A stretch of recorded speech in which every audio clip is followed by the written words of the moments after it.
I'm sure you guys have seen it within your volume and, parts and the column. Our customer type has changed a little bit. I used to hear the guy with the $500 beater blazer. It's like, man, I have a hard time spending $1,000 on the transfer case in this thing for a $500 blazer. And, geez, now, when guys are throwing $10,000 at paint jobs on something that's in good shape, it's throwing a good suspension under a truck and a nice drivetrain package and a good engine, and it's just part of the deal. It kind of all goes together, and it's actually worth something when you're done. So for those of you guys that are just tuning in, we have my good friend Stephen Watson, even though it's spelled Stephen, but Stephen Watson from Offroad Design. So for those of you guys that are not into 70s and 80s piece of crap Chevy pickups, primarily square bodies and OBSs, Stephen's company, Offroad Design, is pretty much the hallmark builder for everything that looks like suspension, motor, transmission, all the hard to find parts. If you want to put a 29 spline output in a 205 to get it into an Allison transmission, all the weird stuff that goes with these trucks that only, maybe a select few thousand people in the world are super into. But his company makes them, and we've been a client and been buying parts for him from over 10 years. So it's great to get you on the podcast. We've, created a friendship through social media and the podcast. And then also Offroad Design is our partner on the Wade's Army giveaway truck that we're hopefully launching here pretty shortly. Right. Yeah, that's been pretty fun. I guess I stumbled on, I think you started buying parts before I put all the pieces together. And then I think I heard you on another podcast. Maybe it was Mark Devine's deal, something. It's like, wait a minute, that name sounds familiar. And I went back, oh yeah, he's buying parts, and then started looking up. It's like, well, that's a really cool truck, and I think it was your Fall Guy truck. Yep. On the 3-inch coilovers. Yep. And so, yeah, we've been building a friendship without meeting from there. Yeah, no, it's been extremely impactful. And I think what's hilarious is you guys were into these trucks kind of like we were a long time ago, when you could pick them up for $500, rip them apart and do all this stuff. And then all of a sudden, like, this market's shifted, and now trucks that I would have parted out long ago, people are trying to sell for ungodly amount of money. And on occasion, I'll see people post stuff, and I'm like, dude, I've scrapped trucks that were nicer than this. And it blows my mind. But I'm also glad the fact that I know you're a hoarder as well, like me. We have so many projects and so much stuff that, we've been building this 74, and we pretty much have our parts Suburban right next to it, and have just been ripping parts, so we don't have to go and buy anything. And it's like, we'll scavenge everything we need off of the Suburb. Well, we've kept a personal junkyard over the years, for probably 30 plus years now, just for that. I need a piece of wire that actually matches this harness, or I need some little part, or I want the bolt that actually fits in this and, is the right thing. You go out to the scrap Suburban and pick up your thing. So it works out pretty good. But yeah, we could probably outfit a solid 25 or 30 people right now with project vehicles. So the world will be okay, probably between the two of us for quite a while. Yeah, no, we're doing fine. I know your dad was into this and you were into it. And I think, didn't you tell me your dad had like a scrap yard, and that's kind of how you got into this? But talk about being forward facing in the market years before it ended up, shining on, because for so long, really the square bodies in these trucks were kind of builder trucks and off-road, and this market was so specific. And then it just felt like within the last 4 or 5 years, it's exploded. And I'm sure you guys have seen it within your volume and, parts and the column. Yeah. Our customer type has changed a little bit. So I sold my very first part on the trail at the Easter Jeep Safari up on the top of the Gold Bar Rim Trail. So, our very roots are in figuring out, I started going on long camping trips in my Blazer, and which my parents had bought a Blazer and sold that Blazer, got the second one that I still have.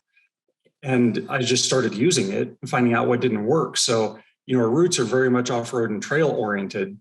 But then, over the years, you talk about the $500 trucks, and that was, you wheeled a beater Blazer, a beater K20. They were super solid because of the parts collection that they just came with. And yeah, the last, for sure, 5, close to 10 years since resto mods started happening, it's it is a different market, and there's still guys using them off road. It's kind of fallen under the overlanding theme a little now, which we joke about because Chevy truck guys just go camping. But that's more the off-road use. Guys aren't building them to rub on rocks and trees like they used to, and it works out good for us because I used to hear the guy with the $500 beater Blazer. It's like, man, I have a hard time spending $1,000 on the transfer case in this thing for a $500 Blazer. And, geez, now, when guys are throwing $10,000 at paint jobs on something that's in good shape, it's throwing, a good suspension under a truck and a nice drivetrain package and a good engine. And it's just part of the deal. It kind of all goes together, and it's actually worth something when you're done. Sure. Oh yeah, no, I'm dude. I've done it numerous times. We're actually in the process of doing it now. Trying to fit, motors that weren't designed to fit in things, and you're always going through this engineering piece, and it's definitely forced me into becoming a much better welder. I was an awful welder when I started, as Chris knows, which made me a really good grinder. I got to the point where I was like the Michelangelo with a flap disc. with a grinding wheel, flap disc. And, and then you get to the point where it just, you do it so much, and, then you start figuring out that if I clean the metal, the welds will come out nicer. And, and then obviously you get to the point where you want to actually present it. I mean, I have a buddy who's building a truck actually in Colorado right now. He picked up a 70s crew cab, Dynatrac axles. They're building a compound turbo, Duramax, 1,000 horsepower, trying to hook it up to an Allison, to a Magnavox. I mean, he's going through all this stuff. And I was bitching about the amount of time. And I was like, dude, we started tracking the time on the crawler I'm building, and I'm somewhere over just probably 300 hours of welding alone in fabrication. Yeah, I mean, we've never kept track of the time. Well, we just kind of like went through and just kind of like, okay, hey, we did this chunk and this chunk. And after like 2 years, I almost threw up. And I'm like, oh God. Like, I mean, DJ who works for me, he worked for Joe Martin on Iron Resurrection. So when we moved from California, I brought DJ with me, worked at the other shop, and then he worked for Joe for a couple of years. And so, I mean, he's got a pretty good understanding of like, what this stuff, he's like, we couldn't have won, like this would have taken us 2 years at that shop, and this would be a $300,000 build if you were to go in and pay somebody $150 an hour to build this stuff, which is what, these guys are getting for this race car stuff. Right. Yeah. And that's when you start throwing intricate details into things, it gets pretty hard to put time and any kind of a value on that. Stuff we've looked at with our cousin Willard crew cab truck. Well, all of them really, but I mean, that one has just a bunch of intricate details and all kinds of little cool stuff that, my dad pretty much was the ramrod on all of our truck projects so far, and just comes up with stuff, and you can't buy that. It's stuff people have to do, and a lot of it you just have to do yourself, and it's hard for people without fabrication skills to be part of that.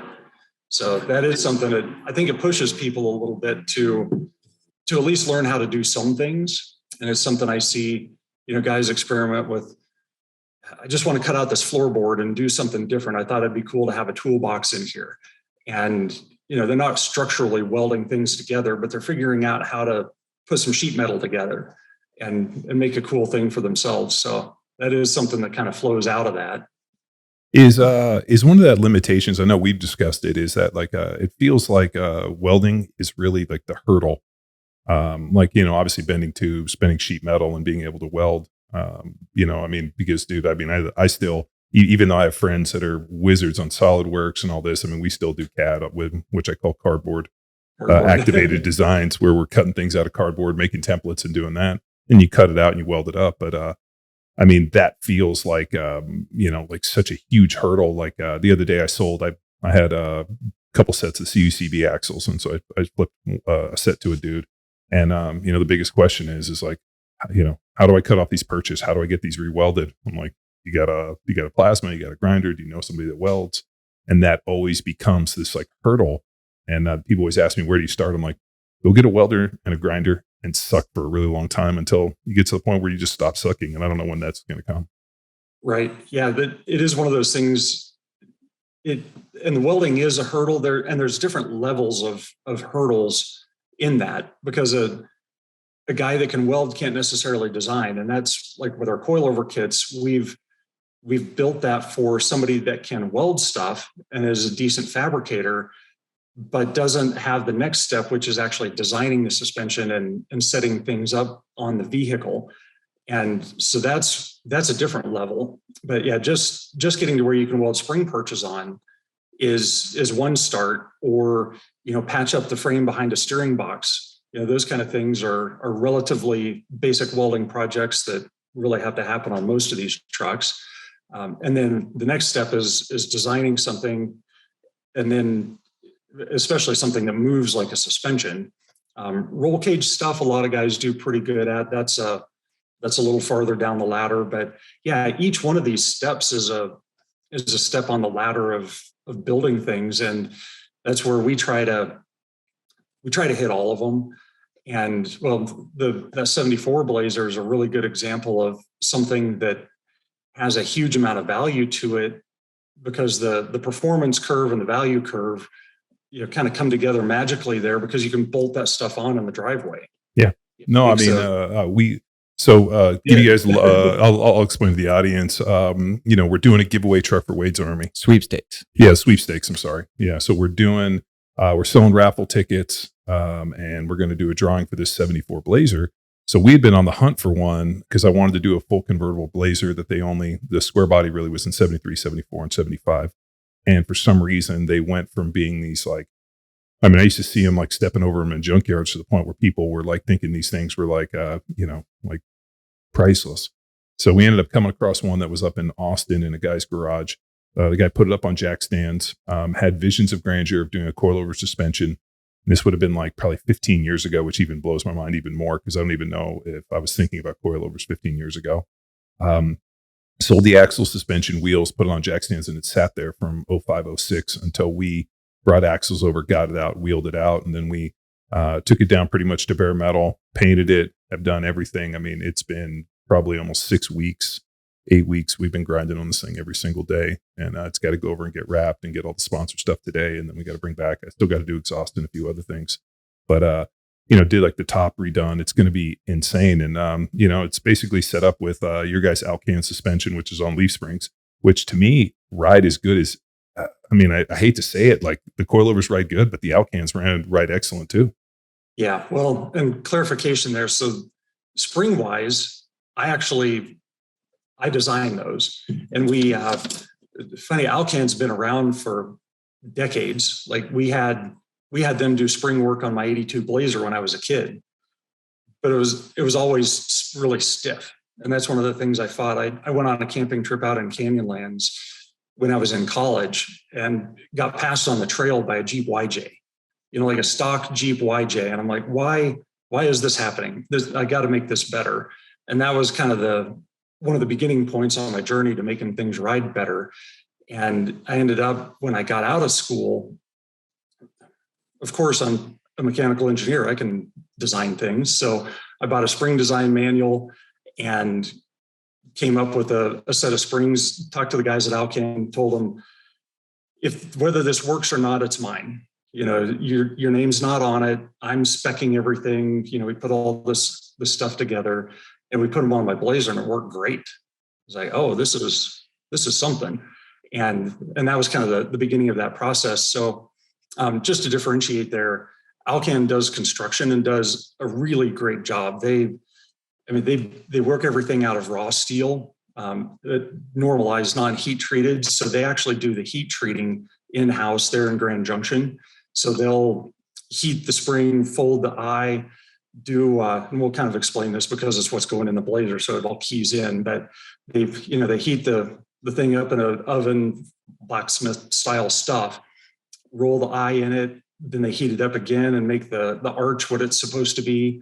And then it goes back in an oven, and then they heat it up and they quench it in oil, which is the heat treating process. And that's all done in-house over there. And a lot of companies work with pre-heat treated material and so on, but their construction is really good. So we've been really happy to partner with them. I do the design work on our stuff. They do the construction on it. And we end up with what you've ridden around on. And to kind of go to your point with the ride quality, to really jump in the weeds here. So one of the measures of how soft a vehicle is how much wheel travel it has. So on that Blazer, we're going to have somewhere in the neighborhood of 10 inches of vertical wheel travel. So that's straight up, straight down. And a coilover kit, I mean, that's a relatively long travel suspension in street vehicle world. An aftermarket lifted coil spring Jeep might have 10 inches of wheel travel. The early Ford Raptors, I think, had 10, 11 inches of wheel travel. So that we're talking comparable ride quality with these systems. So the ride can get amazingly good with the leaf springs, and they bolt on. They go into factory mounting points, and it's something you bolt on in the driveway. So it is a pretty cool system. You don't get the handling that you get out of a coilover setup. But once again, on the value curve, the ride quality and the fact that the installation is essentially, in the grand scheme, basically zero. I mean, it still takes a few hours to do it, but it's not a few days. Yeah, so, or a few months. I mean, it took me. I mean, I think we had, dude, like to be able to link front and rear. But then the problem is when you link the trucks, what she's talking about with coilovers, there's so much supporting modification that goes with it. Like you obviously have to build like the top coil mounts and then engine cage up front, and then all the supporting pieces, figure out the steering, because now all of a sudden you basically have put a huge shock and a whole bunch of tubing right in front between the steering box and the steering. So then you got to figure out jim jams, you got to get the thing in there. And then, all the welding, all the fab, then you have to go and measure all the travel, like where's the bumps, at the bump stops. So, I mean, there's days and hours of fabrication and testing and going into this. And then you go to the back and now you're building what's called a triangulated 4-link, and then I got to the point where I just basically cut the back of my frame off and rebuilt all the back of the frame out of 2x4 so I could get more travel, because the way the stock frame was set up wasn't allowing me to do travel. Yes, and there's also simpler versions, like I had on my K30, that basically you and DJ bolted on in an afternoon. Which were the leaf springs. Yeah, I pulled up the order. Leaf springs, lift block, so I think raised 4 inches, and then Bilstein shock. Yeah, which was from from Offroad Design, which is the simplest, easiest way. So it's funny when people hit me up and they're like, "Oh, how hard is coilovers?" And I'm like, "What kind of skills are you working with? Can you bend some tubes? What do you want it to look like?" And so being able to, if people aren't like willing to dive in on that, I'm like, dude, go for the ORD Alcans. They ride great. I have them on the back of my K30 truck, and like they're 64, so they're obviously much longer. But the amount of flex that I get out of them, I mean, it's pretty interesting with the front being linked with 3.0 coilovers and then the rear with the 64s. It's not that much big of a difference. Like, I don't feel like I'm pretty excited to drive this other crawler where it's going to be linked front and rear as a comparison. Mm-hmm. Well, just to give you some perspective, a truck with a 3-inch coilover in the front and a 64-inch leaf in the back, you take that back to early desert race days when I was just scrounging to find any mention of desert racing in a magazine somewhere.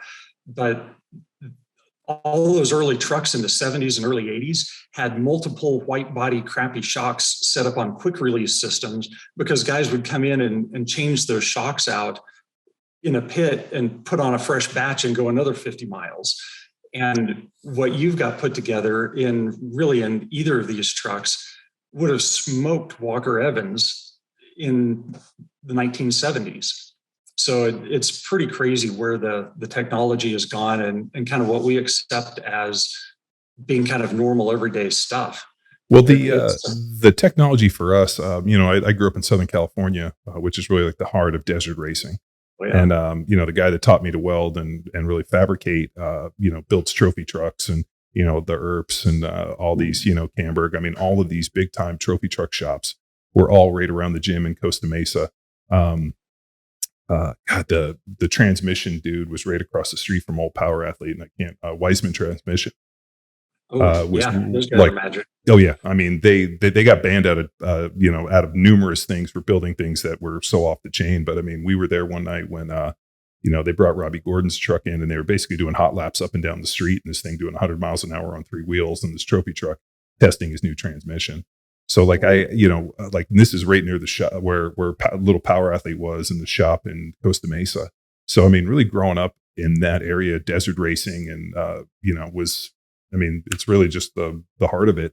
So I feel like what's happened is a lot of that trophy truck stuff has bled over now into the off-road market, where now it was like, leaf springs, Rancho shocks, and, you're good to go. And now all of a sudden, people are running King coilovers and, 4-link suspensions and setting this thing up. I mean, the day I go out on the trail and see somebody running trailing arms, now all of a sudden we're going to see something, which I haven't necessarily seen a rock crawler with trailing arms, but you see them in the Ultra 4 and the King of Hammers.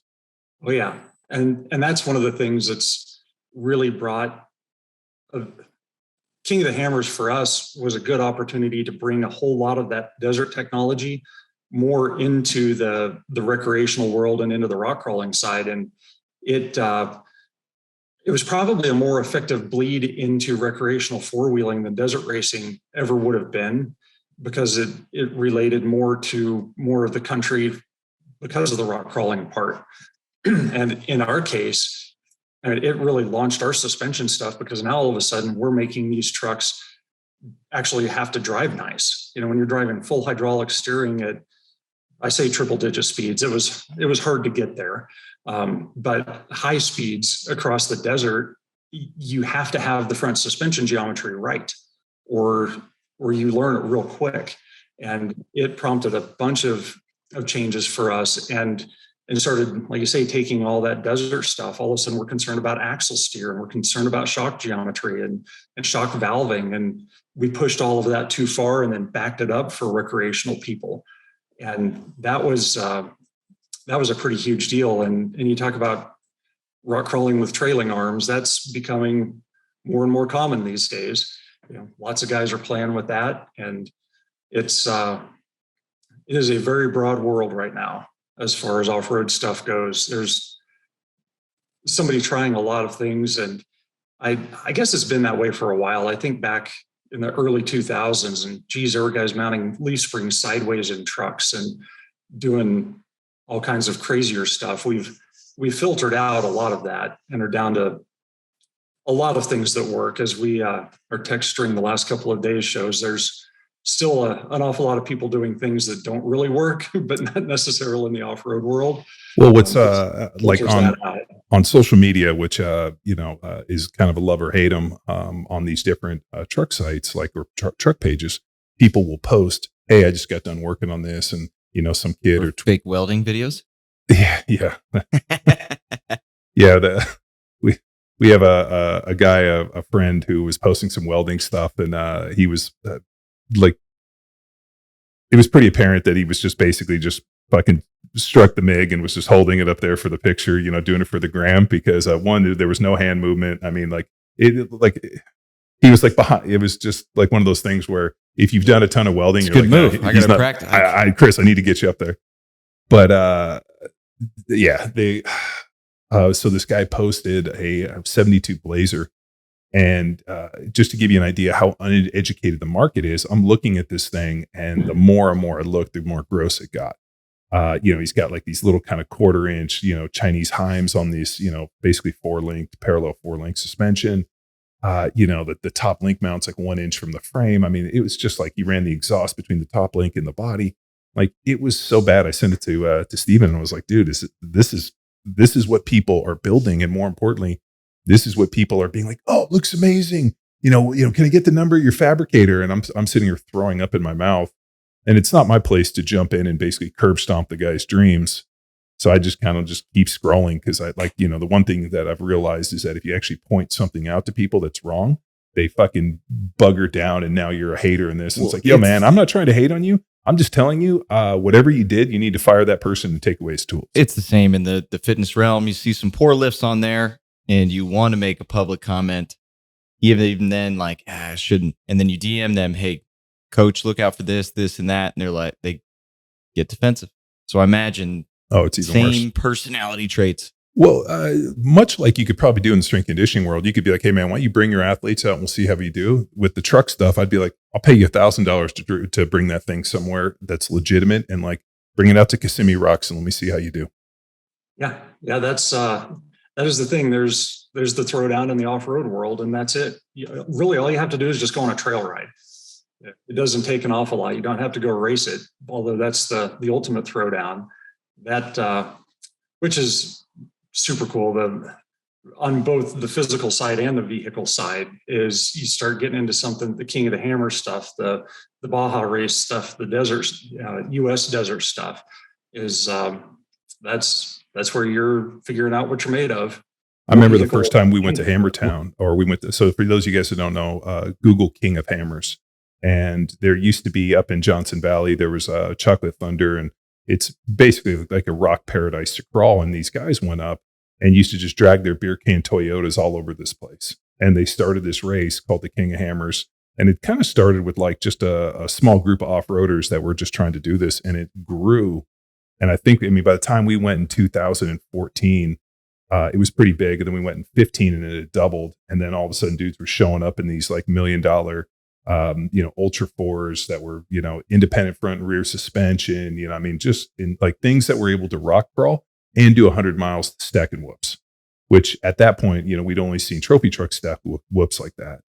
And, going out there and seeing the tech and where to grow. I mean, but then the best part is as soon as it got dark and where the racing stopped, then you get the everyman where people are dragging their trucks and trying to get up these deals. And I mean, we were standing up on these rocks, drinking beers, and dudes are just literally just grenading their cars and getting towed out. I've never in my life seen that type of like drunken mayhem fun. Like it's not even redneck. It's just fucking insanity happening. Like dudes are just rev limiter, just on the rev, pop, pop, pop, pop, boom. And people cheering, like standing around. It was incredible. We had so much fun. Yeah, that is an event that anybody with any interest at all in the off-road world should go to at least once. Just go see the spectacle, see what tens of thousands of people camped in the desert looks like, and see the vehicles and what they can do. It's crazy. History here. First run was in 2007, unofficial, 12 teams. Next year, first official race in 2008, no spectators, but 50 drivers took part.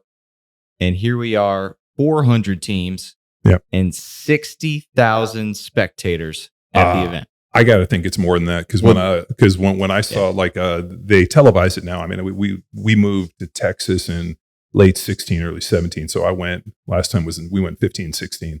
When I see the pictures now, Hammertown is like 7 times bigger than what it used to. Like there's got to be 100,000 people. Yeah, the Google of the Hammertown is pretty epic photos. I mean, it's bigger than Burning Man. Yeah. So I've heard. Yeah. You got to hold off on that. Apparently we have people debate that. Apparently Burning Man is much bigger. But Hammertown is a pretty big deal. Have you ever been to Burning Man? I have not been. Oh. I've got a couple of friend acquaintances that are pretty big into it and routinely bring up the numbers that Burning Man is much bigger. So, but that one of the biggest things that was a cool change. It was cool to be there, and then it's better now that it's changed. But you talk about all that mayhem going on down in these rocky draws when people are crawling up and at night. The rules that keep people off of the race courses weren't there until 2011-ish, somewhere in there. So the early days, we're going up Sledgehammer, which is people that you just have to Google this stuff to get a feel for it. You're driving over boulders that are the size of your vehicle. It looks like something like if you didn't know it was in California or where it was in the world, you would think it was like the Mars rover. Like it looks like Mars. Like when you go out there and the rocks and this, I mean, it's Johnson Valley, but it's aptly named King of Hammers for a reason. This is Mad Max stuff. It's pretty awesome. It is Mad Maxy, and the crowds used to be in the canyons with us. So, what you saw sitting on the walls at night, that used to be what the race was like. And so we'd be bottlenecked down in these canyons when somebody's stuck or broken, and, all this mechanical mayhem is going on with the spectators down like in the canyon with the cars. I don't know how more people didn't get hurt, but they that's where the rules came to keep everybody pushed off of the race courses, and it's all pretty tightly controlled now. But being in the middle of that was pretty nuts. I would love to heckle at that moment. Something bad happens. You're 2 feet away. Hey, what's going on? When it's like a bunch of drunk idiots on the rev limiter trying to blow their shit up at night, like people are heckling and throwing beers and this. But the one thing that blew me away was when we were up there and the racers were going up. All of a sudden, the racers would break down, and like dudes are like jumping off to come and help. Like they're like it's crazy, and you know this. Like the pit crew is 1,000 deep. Like if you needed something, like 50 dudes are going to jump off the rocks and go down there and help. And like I think that's what's cool about the off-road world is if you see somebody broken or you see something, it's kind of like one of the mantras of power athlete. If you see a broken down car, what do? You get out and you push them to safety. The off-road world's the same way. Like if somebody's broken down. Because I'm sure this has happened to you on more than a few occasions. Like you have some very, very excellent purpose-built rigs. The amount of media coverage that your convertible K30's got is pretty amazing. I've seen that thing in Driveline. I've seen it everywhere. But like I'm sure you've been out on the trail and you come up on some dude in a stock LJ who's got light bars but no lockers, and he's stuck in a real bad place, and you pull up and you're like, shit, man, I'm not going to leave this dude. So you pull him to safety and you help him, potentially wrecking his $100,000 truck. That was last weekend. We were up at Flaming Gorge Reservoir, and dude comes walking into camp randomly there's nobody within miles of us on this beach in what's essentially the desert of Wyoming. And dude comes walking up and had I think it was a Nissan Xterra and a little teardrop camper, and was stuck in a muddy spot, several miles up the shore. So we all traipsed up there and very carefully didn't get ourselves bogged down in that hole. Pulled him out, and he was a new guy. This is the experience you're talking about. New guy, had a little bit of an idea what he was doing, had traction boards, didn't have a tow strap, and somebody had actually been along with another vehicle but didn't have a way to help him. And he ended up walking the several miles down to our place, and we drove around, pulled him out, and dude tries to pay us, and if it was time for beers, I would have accepted a beer and sat there with him for a while. But I told him, buy a tow strap and pay it forward.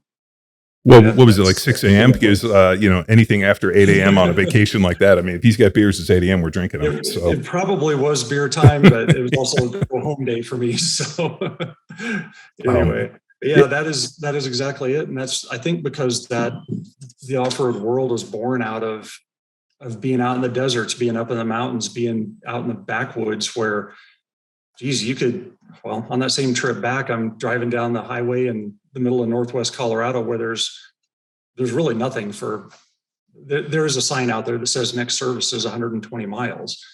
And there's a lady walking down the side of the highway. I'm like, this lady doesn't look like a rancher or a hunter or anything that's purposely doing this. And I picked her up, and she was driving a shuttle van and, broken down, gave her a ride around to the corner. But that's the kind of situation there was miles to go to get to anywhere. And it was some fishermen down on the river were the closest people. And that's where that attitude, I think, comes from is, if you don't help somebody out in that situation, they're going to have a real hard day. Well, and that's what's also cool about building these trucks is that, as you're working on them in the shop, you're trying to take your experience of like, hey, I know that, last time I had too much front end travel and there wasn't enough plunge on my drive shaft and I lost my front drive shaft.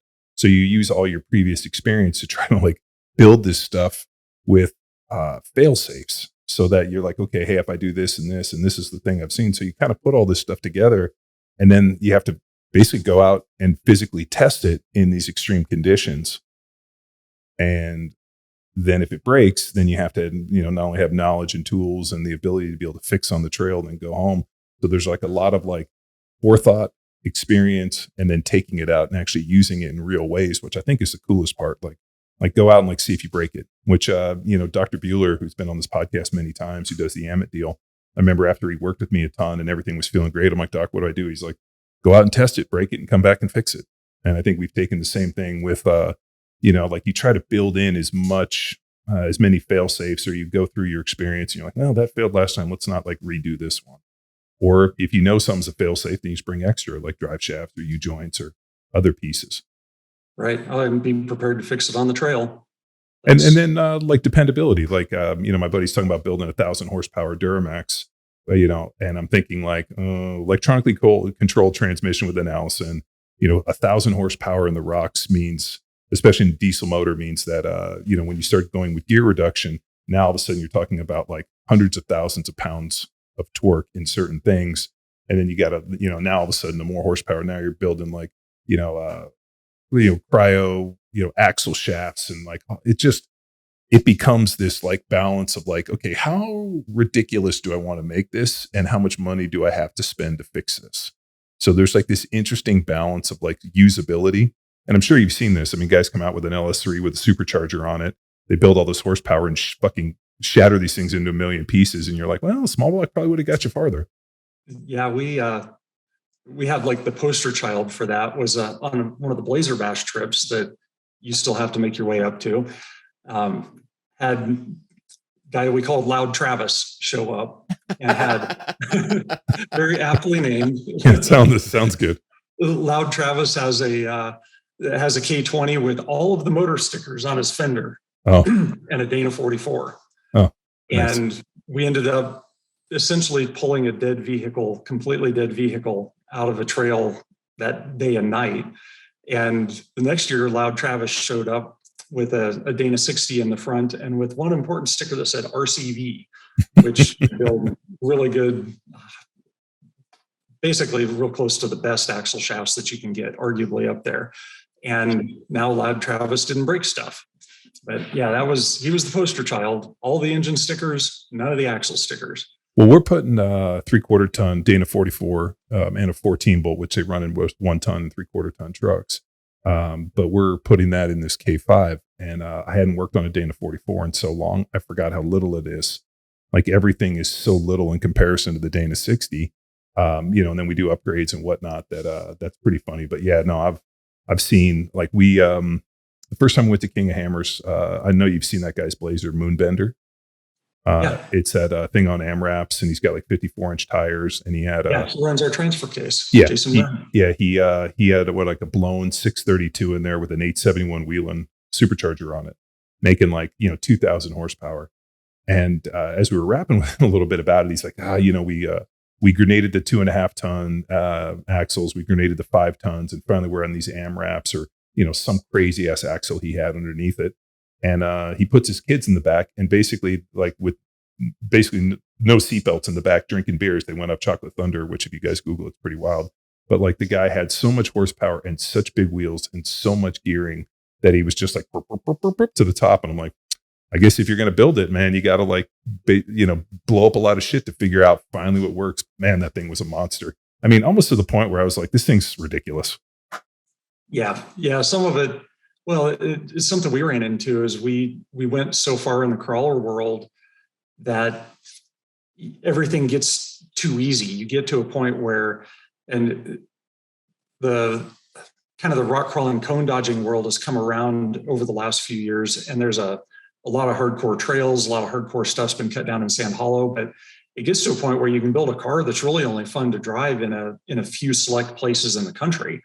And it's a little discouraging because you go out on the trail, you can still go out and have fun on kind of normal trails, but it isn't what the rig was built for, because it's built for only the hardest stuff. And that's where you start seeing these regional differences. And the hardcore off-roading world really popped up out of Johnson Valley, was one of the focal points because it's such a big area. The place was nearly 200,000 acres to start with, and covered in rocks and sand, and people just cut trails all over it, and gnarly stuff. They're still cutting new trails all over it, and ridiculously gnarly stuff. And so that started breeding those kind of vehicles coming out of it. But to your point, you can, well, like Jason Moon, you go down and run trails like Chocolate Thunder. There's nothing there. It's not a challenge. Everything's so big it rolls over this stuff, and those things are built for ridiculous competition, and they do really good at it, but it can't be that much fun to drive in lesser places.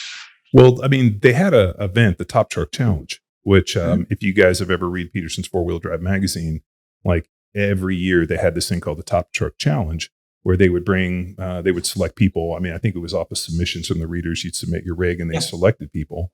And it was pretty bitching in the early days because they created all these like crazy ass obstacles. Photos alone or performance?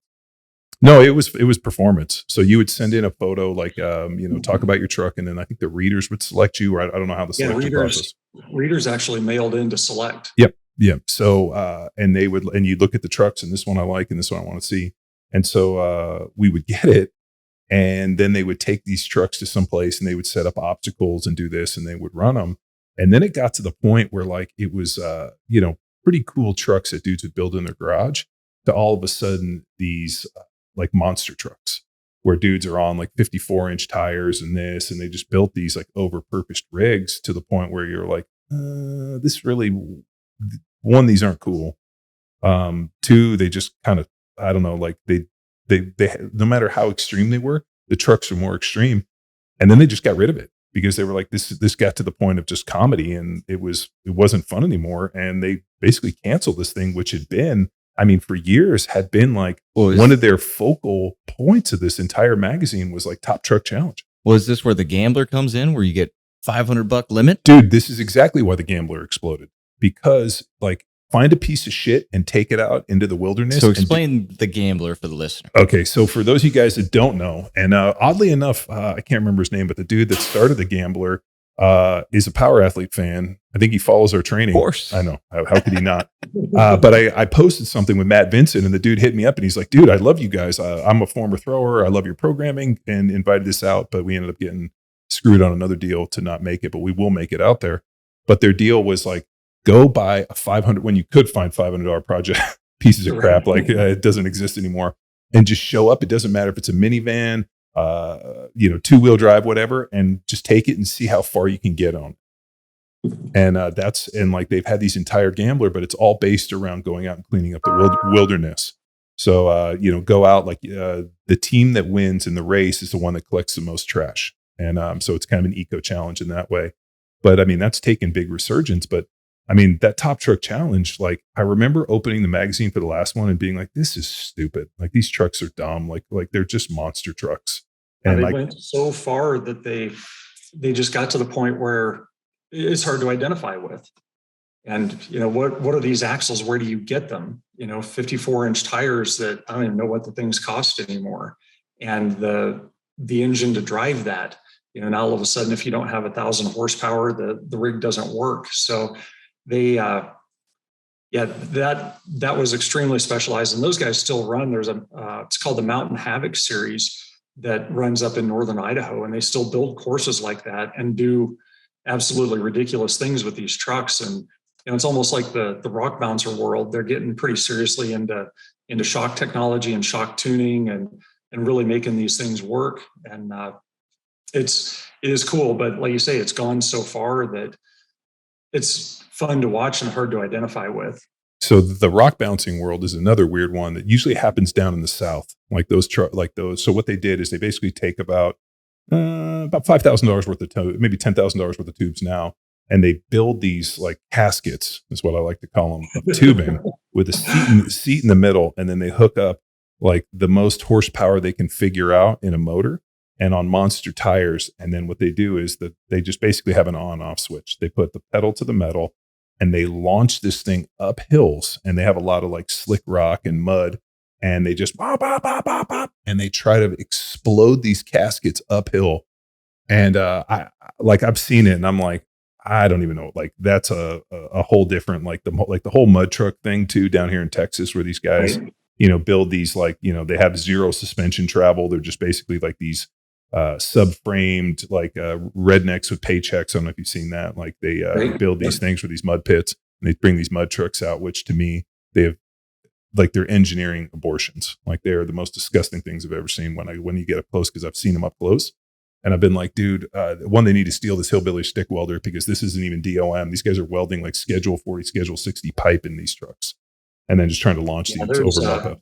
Well, and that's a horses for courses thing too, because that stuff pops up out of running around in swamps and running with, once again, the ultimate adventure. We got to go 4-wheeling down in Florida and actually ended up out on on a 20,000 acre ranch, I guess. I don't know if they actually ranched anything, but back on some actual back trails that felt like you were cruising through the backcountry in Florida, and routinely driving through 4-foot mud holes.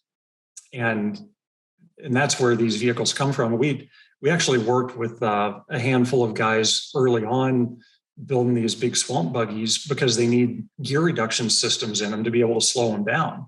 And they've got giant tires, and so our transfer case systems worked. And I remember talking to the guy was a lawyer at one point, was going out to his hunting lease and building his buggy to do this. And it's like, so do you hunt? What do you have going out there? It's like, oh, we usually go out and we catch some hogs. It's like, that doesn't sound like you're killing hogs. He goes, no, most of the time we catch them, and all the boars, especially the young ones, they'll castrate them and slit their ears so they know those are the ones to shoot. And then the sows, I think they end up shooting those, especially now. But I thought it was really weird that they were catching hogs and not going out and shooting hogs. Well, so the reason they castrate them, so if you guys go on the internet, you'll see people will kill these monster hogzilla, like Google hogzilla on YouTube, where they'll have these 600, 700, 800 pound hogs they'll go out and kill. What they do is they catch the hog and they castrate them, and then they set them back. And when they castrate them, they explode to these big sizes. So it's pretty rare when you see those monster hogs that they actually have their testicles. And I know because I've killed a shit ton of hogs out here in Texas. But whenever you see those big hogs, that's one thing you look for. Like normally they've been cut and they end up growing real big. Crazy. Yeah, huh? that one. So that's how I get bigger. Yeah. So then that's how they get these. So what they'll do is they go out and they castrate them, and then they come back and they hunt them, and they get these big trophy hogs. Yeah. So and I'm sure they eat better. Yeah. They've got to be way better. Yeah, no, I don't like eating the boars. If anything, we'll eat the little ones. My buddy used to catch the little ones and skin them and then put them on a roaster. And but the big ones, one year, when we would hunt pigs in California, they were pretty clean, and I didn't mind cleaning them. The first one I cleaned here in Texas, I was like, I'll never do this again. I wrapped it up in a trash bag and took it to the processor and had it turned into dog food. I'm like, well, I'm not going to eat these things. So, right. and now I just direct, I killed so many, I got to the point where I just stopped taking pictures on Instagram. I'd be like, oh, I killed one, to the point where I was like, ugh. So I've been trying to Google this, the concept y'all were talking about where the trail was challenging and they outbuilt the trail with these trucks, and then the competition went away. So that is, it's called the fun theory, and that we need this challenge. We need to figure this out. That's why we keep coming back for more. And then this is why Superman is not the world's most popular superhero, because he's unbeatable. There's always a solution, always something, and he's always triumphant because he's, not meant for this world. So the reason that thing went up is it wasn't fun anymore because there's no more challenge. You've conquered it, and then okay, let's try to handicap and limit ourselves so we can actually feel competitive and make this fun. Well, I mean, when you're out on the trail and a dude pulls up in something that's slightly modified on leaf springs and this, and is able to put the truck in some pretty interesting places and get it out, seeing those dudes pull up in those flat fender Willys on leaf springs, and these dudes are putting these 40s, 50s flat fender Willys on 35s with leaf springs and this, and these dudes are getting those things in and out of places that you're like, holy shit, dude! That thing is so capable. With little, probably 150 horsepower motors. I mean, they're probably more like 75 horsepower motors. Yeah, you put any 4-cylinder in those things, and they're just incredible. They're little goats. And the idea of handicapping yourself is a good one. That's where you end up with. Well, and there's a whole lot of other things with cost controls and trying to keep things where it's achievable. But that's where the rules come from in desert racing. It's where the rules come from really in any sort of competition is you either make the challenge way greater, which is, the Baja 1000, the guys that are winning that in unlimited vehicles with unlimited budgets are still conquering an amazing thing. That's where the King of the Hammers stuff, that Ultra 4 endurance racing comes in. That's where the challenge is that much greater. And then you talk about the guys with the flat fenders on the trails. That's actually just putting a handicap in, and going out and doing a thing that's moderately hard with a handicapped vehicle and having a great time doing it. There's out in Moab, they have this deal. I think it's called 4x4 Adventure. Basically you can catch a ride in these purpose-built rigs that ORD's put together. Extreme 4x4 tours. Yeah, extreme 4x4 tours. So, and they built these things like I think they're square bodies, and they're Suburbans, and they built these like seats on them so they can take numerous people, and they take them through all the stuff, and it's pretty hilarious to let people see it. But the best part is they have a tow rig called the Camel Toe, which I think is the perfect name for that thing. But it is a square body. Yeah, that's it. It's a square body with it's got a service bed on it. And I think it's got coilovers and bypasses up front and leafs in the rear. But dude, they huck this tow truck like I've never seen. Like it's like there'll be pictures of the dude launching it like 10 feet in the air. This is awesome. Oh, dude, to me, it is the coolest thing when you have so what I'm a huge fan of is purpose-built rigs that actually do what they say they're going to do and do it with like an unamountable or like an amazing like bit of style and just hackness where you're like Power Athlete Training Program. Yeah, exactly. It's gotta have edge. It's gotta have a lot of different stuff in it. But man, the first time I saw that thing, and like I follow him on Instagram, and like, dude, seeing how hacked and more importantly how they use it.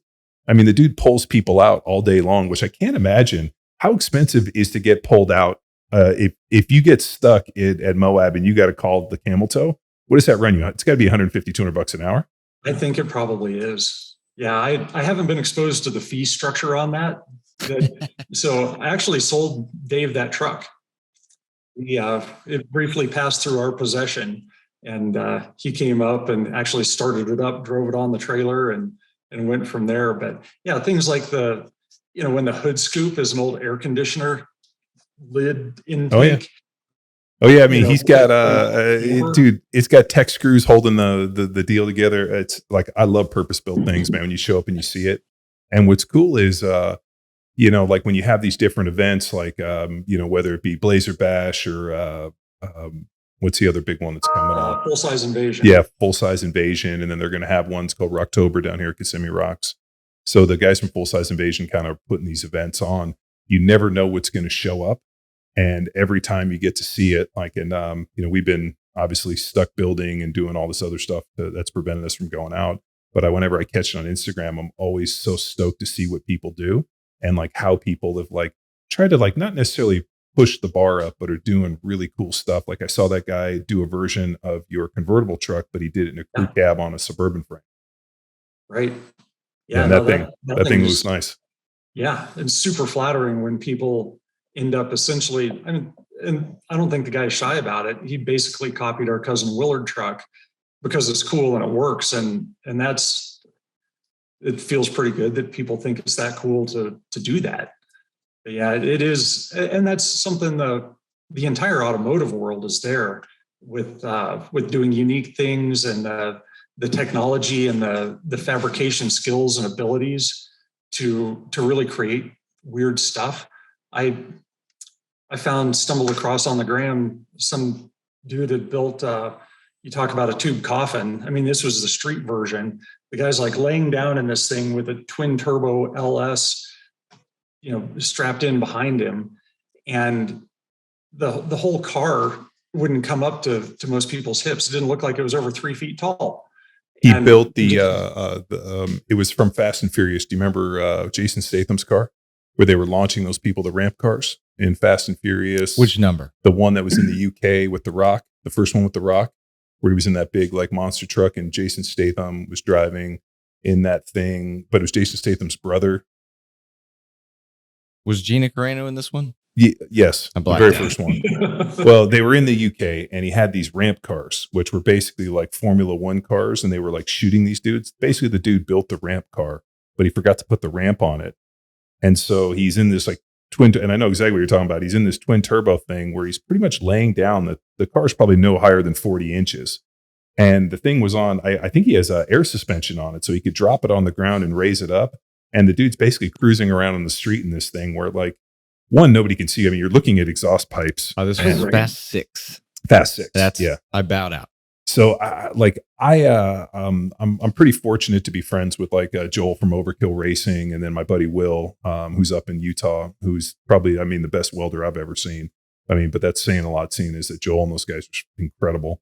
But you know, to be around and have friends that are building stuff like you know, Montez, who works for, you know, Earps Racing, and these guys that are building like the most cool shit on the planet, and you see it and you're like, I know how long it took me to do this, and these guys are doing shit that's like I Will just sent me a video of this dude that does he welds titanium exhausts for Porsches, full titanium welding, and like the setup to weld titanium, to TIG weld all that, and like it looks like a machine does it. It's so perfect.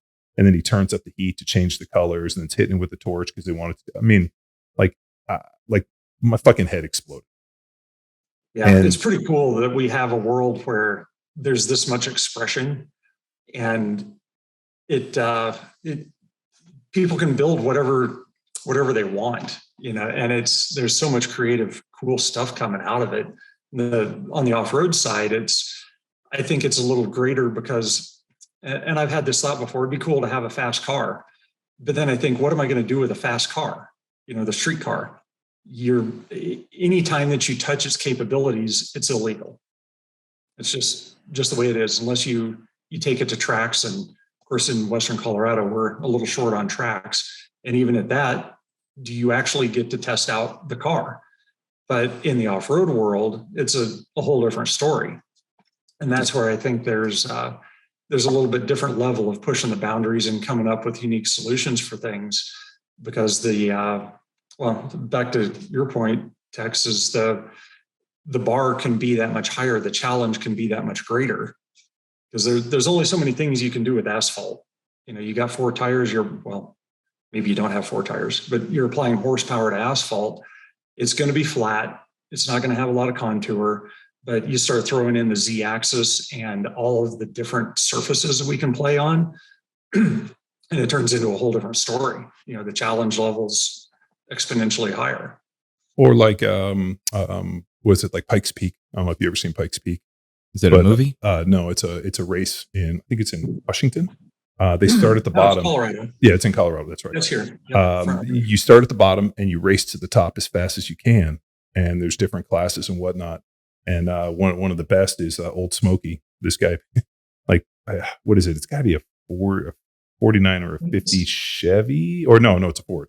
I think it's a Ford truck. Yeah, it's a Ford truck, rat rod kind of, and I hate the term rat rod. It's just is it Chuckles Garage? Yeah, Chuckles Garage, who's in Santa Rosa, California, and he went in there and built this it's like a 2,000 horsepower diesel motor, and it's the fastest. It basically wins Pike Peaks, or it has won numerous times. This incredible thing called Old Smoky. And then I think last year he just basically yard sailed it and put it off the wall and just he put it over the edge. Yeah, put it over the edge, and like, you know, there's no guardrails, and you race up, and it's like on purpose, like a no. I mean, send off or no? Like these dudes are trying to get up there as fast as they can. Corner. Yeah.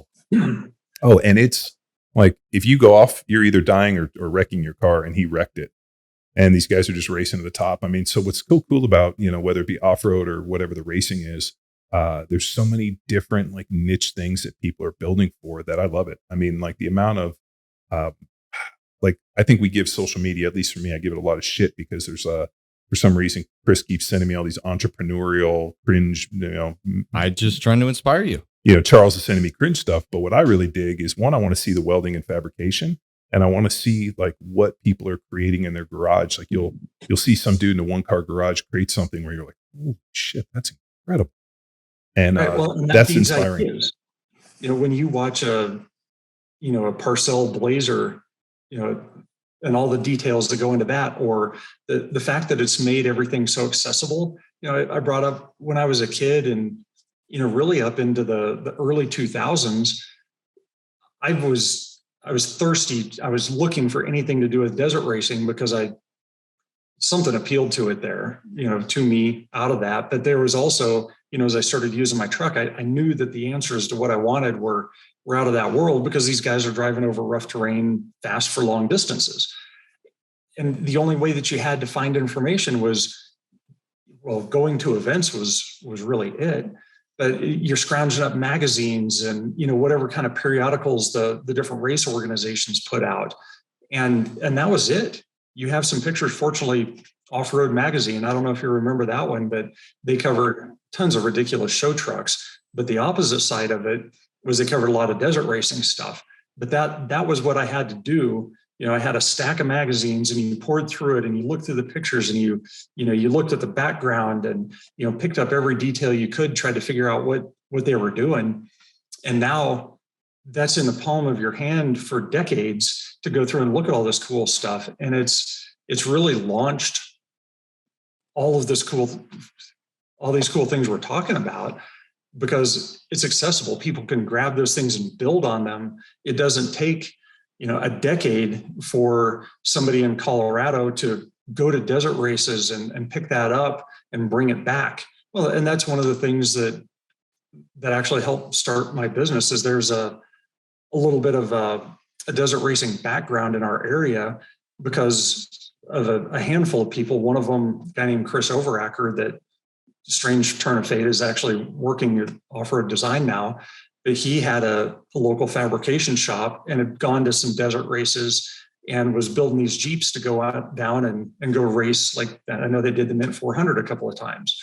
And so he's bringing all these little tidbits of stuff back in the late 80s, building these super cool Jeep Honcho trucks with all this desert race technology that he had picked up because he went there and saw it and, brought it back and was able to build this stuff. And, and I saw it and, kind of started building on things. But that pace of development was years. And now it's minutes that people can look at things, see cool things, do stuff that looks like, you can build something that looks like Bryce Menzies' trophy truck now, because you can find out what Mason's doing when they're building these trophy trucks. Yeah, no, my buddy Will, who ended up going, he worked for a bunch of trophy trucks. He built Ultra 4s. He actually went out and looked at Mason, and they were trying to hire him. It's out in Lake Elsinore, and he ended up taking a job out in Utah. But he was like, Mason's building by far the most insane trophy trucks. He goes, dude, their stuff is so far. I mean, with the fact that they can build these things in SolidWorks and actually test them in the Solid. So SolidWorks is like an online, is a computer CAD program, really. And they can actually build the entire truck down to the nut and bolt, all the geometry, everything, and then put it through a series of models to test it in the computer. And then what they do is they like print, it blows it apart, and then they send all the like basically all the schematics out to somebody who laser cuts all the pieces, and then they show up in containers, and then you basically build them with Legos. When I was at Joel from Overkill, that's what Joel does. He designs everything. He tests it. He does everything in CAD. He didn't have a bandsaw. He didn't have a grinder in his shop. He just, the shop was perfectly clean, and he had bitchin' welders, shop tables, jigs, the whole deal. And he just started pulling out parts out of these containers, and we just started basically assembling things and just tack, weld, run a bead. And he's like, dude, the fabrication, the days of doing stuff in cardboard and what you're doing, he goes, man, that shit's like 20 years ago. And now he's got like two benders that are, like we're bending tubes. I'm like, measuring this, like, what's the CR? How far this? I mean, he's like, no, dude. We designed everything to the point where even the SolidWorks is designing the tubing, goes to this thing called a dragon bender. Cuts and bends all the tubes and puts them out, and you don't even have to bend a tube. It already does it because it's on the computer and it's perfect. All the notches are done. Like, I left there, and there's very few times I've ever left anywhere and felt like a complete fucking piece of shit. And I felt like that as I left Joel's shop. I was like, I should just go burn all of my shit and fucking move here and apprentice. Learning how to do all that stuff, and he's just clicking a mouse. Well, yeah, but I mean, the amount of time. I mean, first of all, he's also building like the most insane, like the monster trucks that you see on like the Grave Digger and all those things. Like, he builds like those trucks. Yeah, like the pro monster trucks. That's what he builds. Well, they blow them up every tournament. And, dude, like seeing them bring in, so they had one of the frames in there, and seeing the stress fractures. So like, think like tubes and metal, and especially welds, don't necessarily break from like static loads. They break from shock loads, which means like I'm doing 70, I go off a jump and I land on my front, and then it shock loads, and that's how things explode. So when you're in the shop and you're testing stuff like Dukes of Hazzard. like static loads don't mean anything. Like structural, like, hey, if you put something heavy, is it going to support? It's going to be this. But now all of a sudden you go 70 miles an hour and launch it off of a rock. Like that shock load is where shit explodes. D-rock. Yeah, or a rock.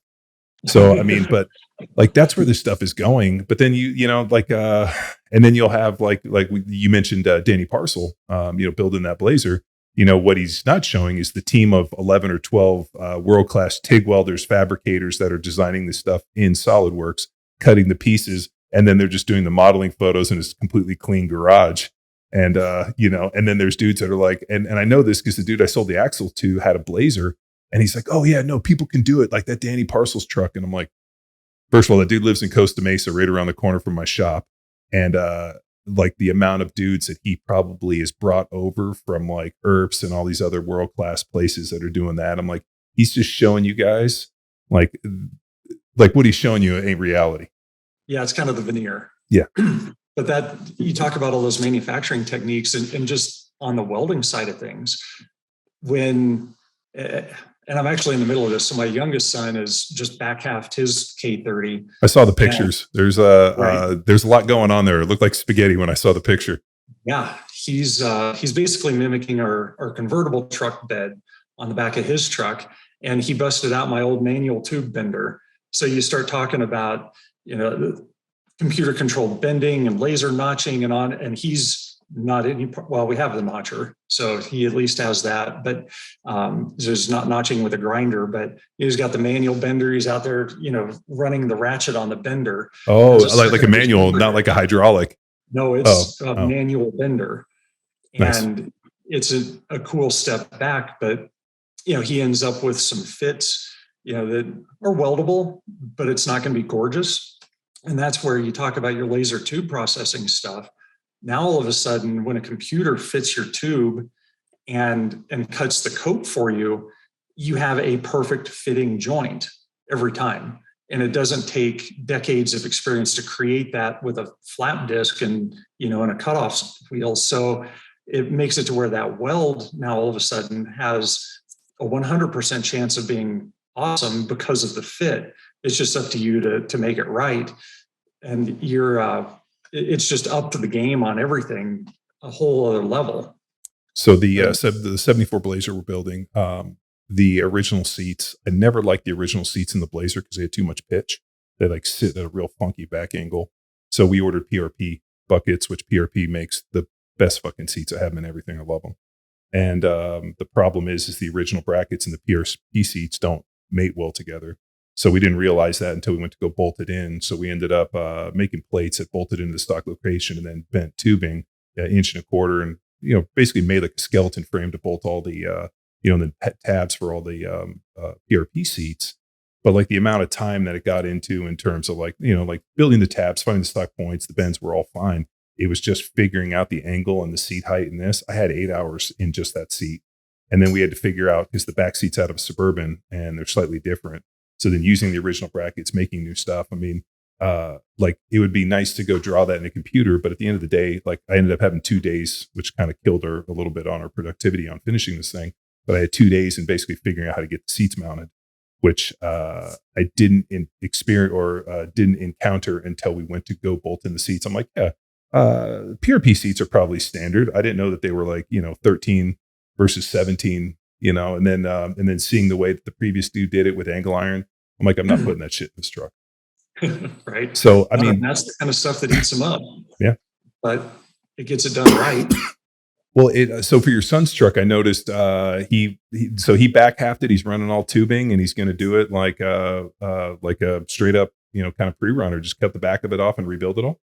Yeah. He has some examples because my dad's done that several times with our various project builds. That I'll be up in the office working on something. He was down in the shop and what are we going to do here? What are we going to do here? It's like, oh, let me finish this up. We'll come down and look at it. And then next thing you know, I go down to the shop and the back half of the truck is out in the driveway. It's like, okay, that now a decision has been made. This is what we're doing. So he's linking in front and rear then. Riley is just doing the rear right now. But he basically a lot of our stuff ends up back halved, and he's a little bit, I don't want to say monkey see, monkey do, but he's got a template that he knows works and is just kind of following it. So yeah, he cut the frame off behind the cab. It's I think 2x4 rectangular tube for the frame there, and then building on. You talk about early days of coilovers. So by the time this comes out, it will be after his birthday, and he will have gotten them for his birthday. But he's using the coilovers off of the back of my Blazer that I got in 2001 when we built it up for Top Truck Challenge. It's an old set of King coilovers that they actually don't build anything like it anymore because they're smooth body shocks with the threaded sleeve. It's, it's old stuff that he thinks is super cool because it's been around so long, and it still works fine. It's all good. But yeah, the things are 21 years, 22 years old now. No, I mean, dude, I am, because so there's two things that are universal in all my trucks is Kings and Walker Evans. So I run Walker Evans beadlocks just because I remember as a kid seeing the off-road stuff. And like, for me, Walker Evans stuff was always the coolest. And he was like the coolest cat. So I always run Walker Evans beadlocks and then Kings because, that's like a Southern California thing. But it's like, to the point where in Southern California, if you see like Fox shocks, you're like, ooh, were they out of the Kings? And it's, I don't know why, it's just such a funny piece. But no, man, that's it's incredible. But you guys also have another thing you do, like explain a little bit on the Ultimate Adventures, because that's another thing I've followed for years. Right. Yeah, those are the coolest thing about those trips is they have forced us to go four-wheeling in places that honestly I would probably never go, just because it's so far away, and we really have it really good here. We don't have to really drive very far to go four-wheeling out of Western Colorado and have really good stuff. If I was going to drive 15 hours or 13 hours to go somewhere, I can end up in Johnson Valley or at the Rubicon. I'm not going to drive past Kansas to go do that really on my own. And we've ended up nearly in the corners of the country. I mean, we've wheeled Washington, Maine, Florida, and California. And it's been super cool seeing all the different places, seeing the environment. It gives us an idea of what everybody has to work with in their local area.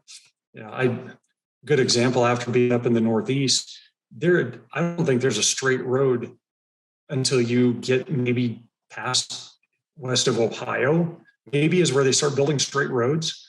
And everything up there is little twisty 2-lane stuff, winding around farm buildings. And as I look at valving people's shocks and setting up suspensions, it helps to know that, man, you're going to drive a lot of twisty asphalt when you're back there. You're probably going to want a sway bar. We need to kind of fudge the shocks a little bit that direction. And they also don't have long dirt roads. That's something we take for granted. Being in the Western US is, I can go out and run, weekend before last, we did 40, 50 miles each way of just rough graded gravel roads. And that doesn't exist in the eastern part of the country. So it's really just given us a good understanding of what things are like. And then it's also a week of summer camp and four-wheeling and camping and hanging out with buddies and having fun with trucks. And you inevitably end up breaking things and fixing things. And some of it ends up being more the stuff of legends than fun at the time. Like the rainy year when we had our convertible truck out for the first time. So give you guys kind of an idea. This is a K30 that we cut the top off of and had a very basic, just covering the top of the truck, soft top on it. And so no doors, we have tube doors on it. So it's just open. And that's what we were driving on the rainy year and dealing with things that one of these legend things, we put a brand new windshield wiper motor in before we left.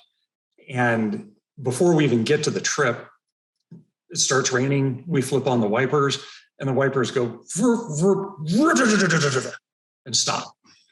And we ended up trying to fix stuff. Finally, my dad gets out there, grabs the wiper arms and just rips them side to side until the gears are completely stripped out of the motor.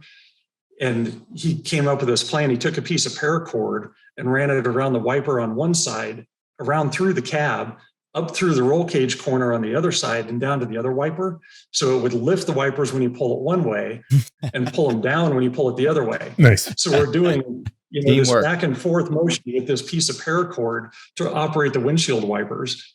And where else do you come up with stories like that? It took us 2 or 3 days to get to a parts store, get a motor, and have the time to put it on. And so we drove around for 3 days, taking turns driving, because the co-driver got tired of being the windshield wipers.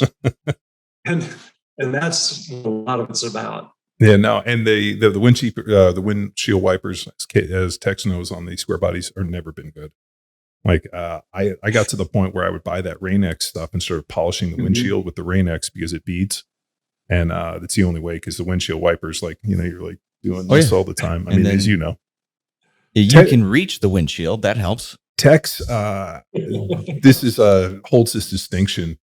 He's actually, and maybe somebody, or maybe one of the listeners or somebody in the ORD family does, but I believe Tex might be the longest continuous daily driver of a 6.2 non-aspirated diesel K30, no heat, no AC. He drove it for what? 4 years? 4 years. 4 years. Every single day as his only vehicle. Nice. I mean, like to the point where DJ and I were like taking bets. He's like, there's no fucking way. So like we have, I don't know if you know Garrett, Born for Adventure. Yeah. So Garrett's one of the crew from back in Costa Mesa, and Garrett, like we've always believed that God protects drunks, babies, and Garrett, because Garrett would like jump in these CUCBs and drive them around America. And like he would have a whole bunch of parts, not know what was wrong, and just change the alternator, and it would somehow keep running. To the point where like we were like, there's no fucking way. And other than you, I mean, you maybe, and even Garrett broke at some point, but 4 years strong, man, until that 6.2 finally gave up the ghost. Yeah, an unfortunate experience did me in, dude. Yeah, but dude, I don't know anybody. Like I ran a 6.2, I ran a 6.5, I grenaded everything. You made it, but probably because I drive too fast. Whereas you, on the other hand, just like the Mosey, which is probably perfect for that 6.2. Yeah. The purrs. I have some respect for that 6.2, because my 82 Blazer came with one, and that was the family truck until I started driving it in 89, and then pretty shortly after I started driving it, we started building the 383 for it. But I had the luxury of overdrive, so that helps out pretty huge. But yeah, no, he was turbo 400 on 456s and 37. So it was dude, had a great time. I love it. I like the fact that I could hear you clacking from at least a half a mile away, because the clack of the 6.2 is more like a rod knock. So I'm like, ooh, it sounds like a rod knock. Nope, it's a 6.2. And when I hear that thing come clacking up, so now he has a 5-cylinder Mercedes diesel from the 70s. 3-cylinder. I thought it was a 5-cylinder. No, 3. It's non-turbo. Oh, so it's just a diesel. 78. Yeah, 300. So he starts it yesterday, and I could hear that soft, clacky purr, and I'm like, seeing him pulling away, I'm like, it's just like a kitten purring. Yeah, something about those things makes you kind of want them. Well, I mean, it's a nostalgia. I mean, dude, I had a 6.2 in my original military Blazer, and then the guy was selling a parts kit with a Sidewinder kit to put a turbo on it. So we ended up rigging it up, and ended up going and porting and doing a bunch of weird shit to the turbo. And I was able to end up getting like 16 pounds of boost out of it. Oh, wow. And that only lasted about 2 months. I was going to say the engine didn't like that. No, it came apart at the seams. So then I went and bought a 6.5, and then we converted everything over in the 6.5. And that thing ended up I think I might have gotten about 300 miles out of that before it just gave up the ghost too. And then that's when we started going to 12 valves. So I ran my course with 6.2s, 6.5s, and and now we just run 12 valves, because if you're going to run a diesel motor, sprinted the course. You didn't run the course. Well, no. After you just blow everything up, you get to the point where you're like, all right, I'm definition of insanity is doing the same thing over and over again, expecting a different response. I think we talked about that the other day. So I wasn't going to put a 6.2 back in it, and then we just ended up finding 12 valves, and they actually fit perfectly square body. Yeah, the thing there is that the Dodge truck that they originally put that in, we jokingly call them the Dodge K30, and of course the Ram Chargers I feel like it's a pretty honorary title to be called the Dodge Blazer, because they basically are. but those trucks are so similar that, of course, they fit in a K30 because they fit in a D30. Yeah. No, I mean they're great. I do love those motors. But yeah, no, I really do enjoy like in big trucks, especially 1 tons. I like diesels, and anything else I like gas motors. Like your little K30, convertible. I know you guys shortened it, and I mean it's got maybe about 125 on the wheelbase, 124 maybe. It's like 115. 115. Yeah. So yeah, it's super short, and for the crawler we're building, the 12 valve made sense because it's a crew cab, and I think it's 140 and a half inches on my wheelbase, and so it just ended up working. And we had an extra one. So, but yeah, I'm excited to get that thing done. And I know this has probably happened to you when you start looking at the project so long, you're like, either somebody just burn this thing to the ground or finish it because I'm tired of looking at it. Yeah, you have to get to a point where a lot of times it's best to, well, obviously the deadline is a thing, but then you get to a point where you just need to cut some corners and make it drive. And that's one of the biggest things is you get a little bit of satisfaction out of it, and it can kind of renew the enthusiasm and make it something usable. Because they can sit in the corner for so long that it's like, man, we've done that. The convertible was at least a 2-year build. We built it for an Ultimate Adventure, missed that one because of stuff that wasn't working. And we came back and it sat for several months before we worked on it again. And it was still a rush to get it ready, and it still wasn't ready to go. When we finally got it out on the trail, it was just good enough. And then, over the course of the next year after that, we kept tuning things in, and now it's really, really good.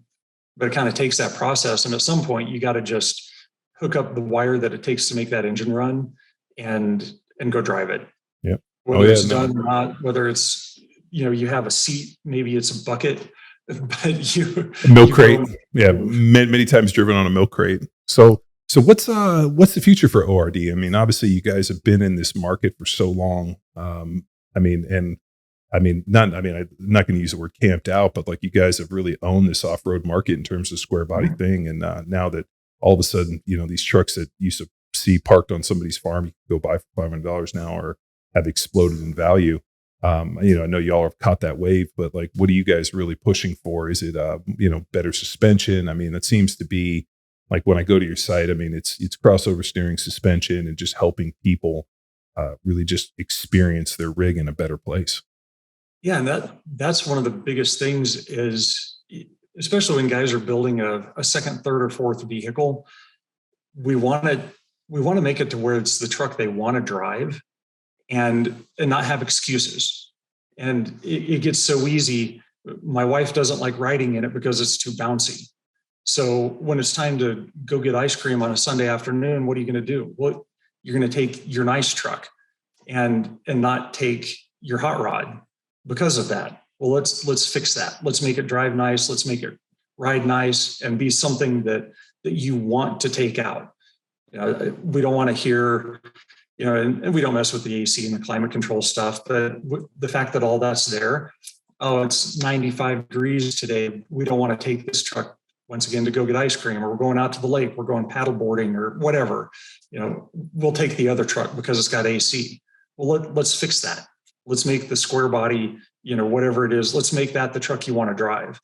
And, we got to go down the interstate, to get to wherever we're going. And our truck with a turbo 400, back to McWilkin's problem, is, it kind of sucks to drive on the interstate for a long ways. Well, drop in a modern engine and an overdrive tranny and make this thing to where it's the vehicle that you've put all this work into it. There's heart and soul poured into the project. You got to make sure that all of the things are done to where it's something that you want to use and don't have excuses for it. And that's been one of the biggest things in the resto mod market is that. And we just keep making things better.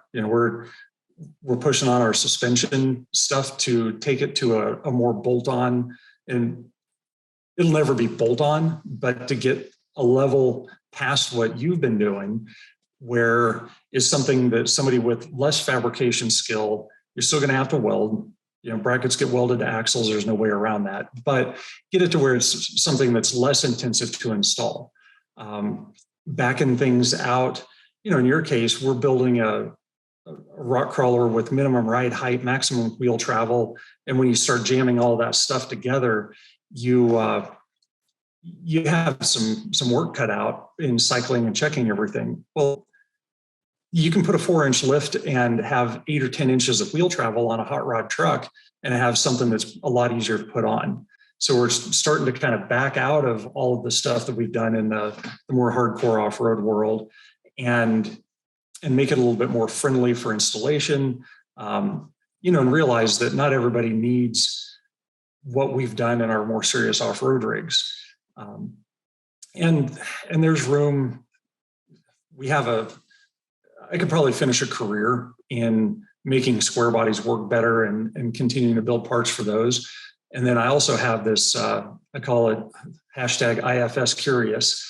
I have this fascination after playing around in the high-end desert world for making IFS trucks work and figuring out how to fit those into different kind of niches in how people use their trucks. And that's where the kind of the camping world comes in, is starting to work some of that stuff out.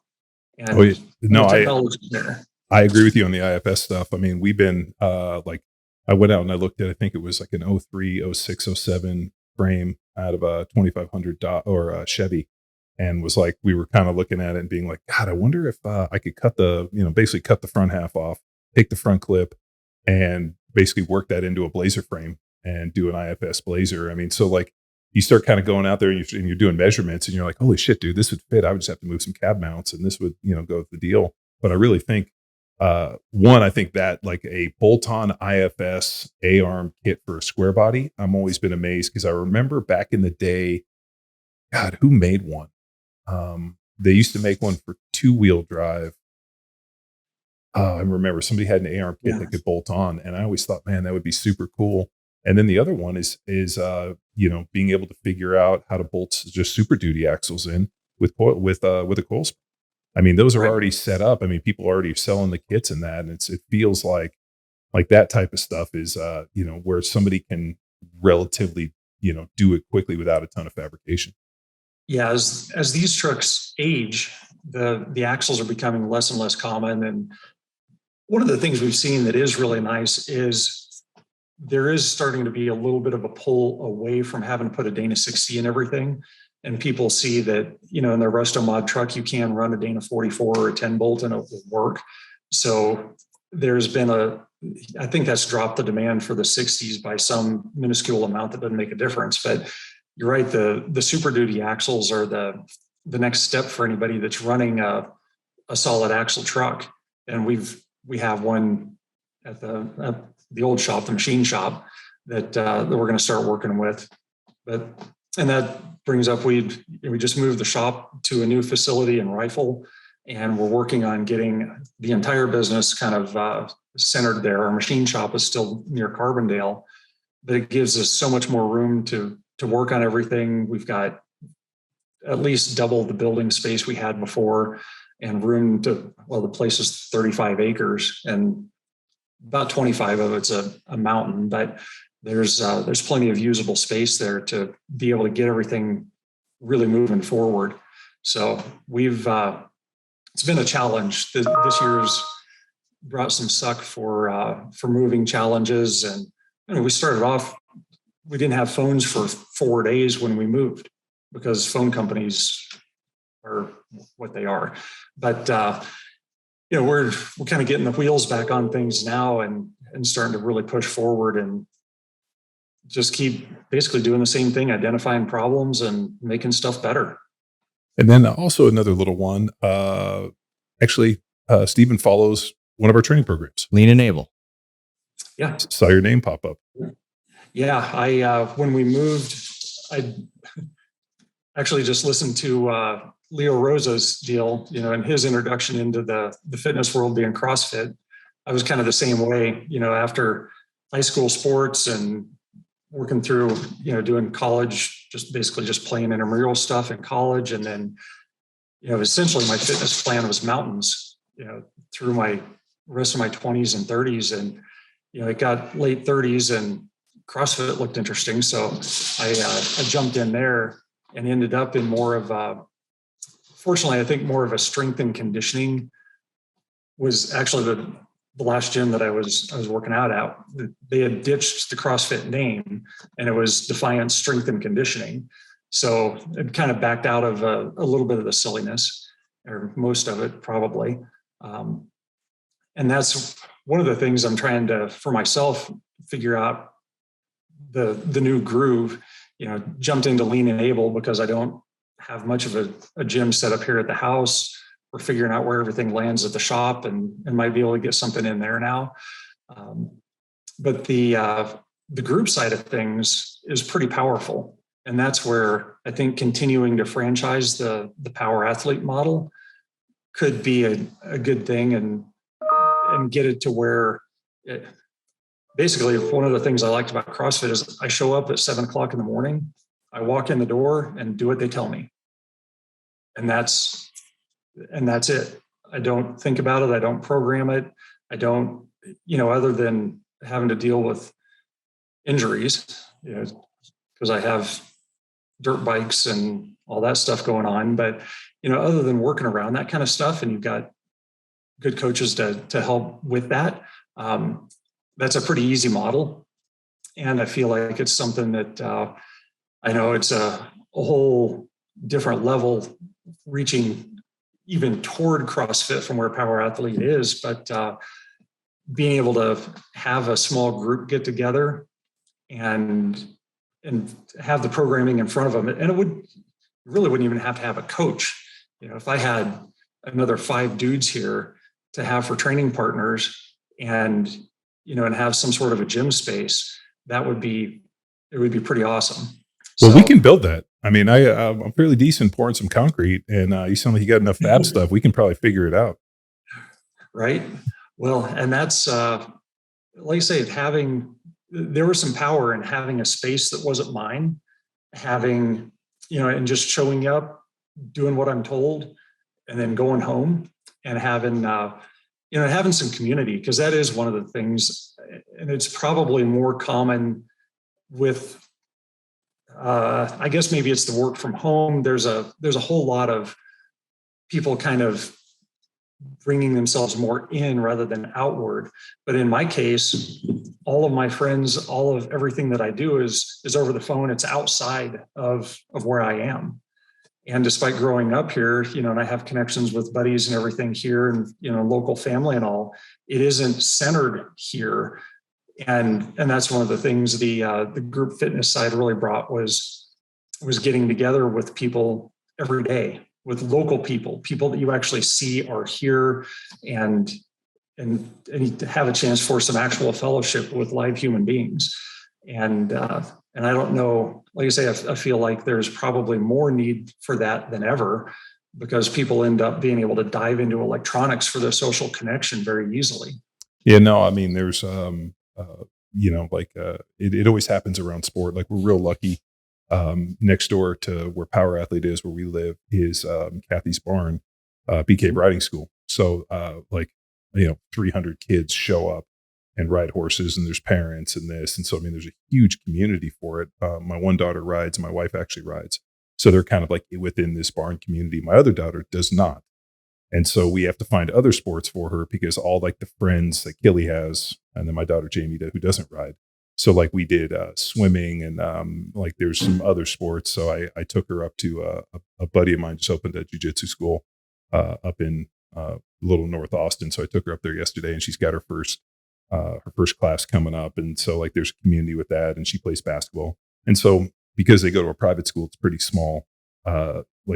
And the kids kind of come from all the places. And since we live out kind of in the middle of nowhere, what used to be somewhat nowhere, like finding different communities for things. And I've always said, man, when I first came to CrossFit, I think like, at least for us, what people probably used church for many years ago is kind of what CrossFit became, because we would show up on whether it be a Saturday, Sunday morning, and we would always train with all these people. And then we'd always, either go out to lunch, and there was a huge social component with that. And, I always thought that fitness, and more importantly, things like CrossFit gyms, gave people a high sense of community that maybe, they don't get in the same way. Maybe in Southern California, because maybe religion wasn't as important. I mean, people here in Texas go to church a lot more than we went to in California. So, but I definitely agree with you. Like, you want to show up and bank some weights and then, hang out and have a laugh with your friends. It'd probably be helpful too if they could work on trucks as well. Right. Yeah. That's always a nice bonus. Yeah. We always say, if you want to get friends, you get a lift in a trailer, I think is the joke that we always talk about. Right. Yeah. If you got a lift in a trailer, you're going to have a lot of friends. Yep. Exactly. So yeah, I'm kind of working my way through figuring out what the fitness world looks like for me going forward. After working out alone for a while, it's probably not going to be that long term. But as we get the wheels under the shop and keep moving that direction, I'll figure something out. So what about your son? He does dirt bike racing is what he was doing? Yeah. So Jackson basically pulled back from the hardcore dirt bike world. He got to a point that my brother and I actually hit in the Ultra 4 racing world back in 2013, where it went from being fun and something that you do that's challenging, but it was going to become a job. And Jackson got to that point where he dabbled in riding for training, and it wasn't fun. And then we looked at the trajectory of what happens. Where do things go when you're becoming a really good dirt bike rider, in the hard enduro world? Well, there is no Supercross series, and those guys, fought, they fight super hard to get into that, and those are the rock stars of that world. The rock stars of the hard enduro world have day jobs. Cody Webb actually lives here in Colorado and got an engineering degree. It's been a few years now, but he's a mechanical engineer. So I think Jackson kind of looked at that and decided that dirt bikes were going to be fun for him, and he didn't want to ruin that. And he's now busting ass working, buying and selling trucks, and saving money trying to buy a house. Has a pretty serious girlfriend that's also into trucks. So nice. We're kind of moving on in life there. But and that brings up who do we have on the podcast? Weston. Yeah, Weston Pike. Yeah. Yep. Yeah, I listened to that one, and I suspected that was a grueling world, getting into the super high end arena bike circuits of various sorts, supercross, motocross. But yeah, that he definitely brought some light to how hard that really is in that world. And that top just doesn't exist in the hard enduro world. There's no spectators in the backwoods, and social media and video and being able to put all that stuff together has made it more televisable and more accessible to fans than ever. But you still can't put 100,000 people in a stadium and watch guys go jump dirt bikes out in the woods. So that is interesting. I mean, just the fact that, dude, like, I had no concept of, like, when he was explaining how he crashed. And then, like, when I looked at the pictures that he pretty much landed on his back and the dude landed on top of him and shattered his helmet and destroyed his face, I was like, oh shit. Like, how did this dude survive? I mean, obviously, they had emergency medical to get him somewhere. I mean, you're out in the middle of the back roads and something bad happens. I mean, there's nothing.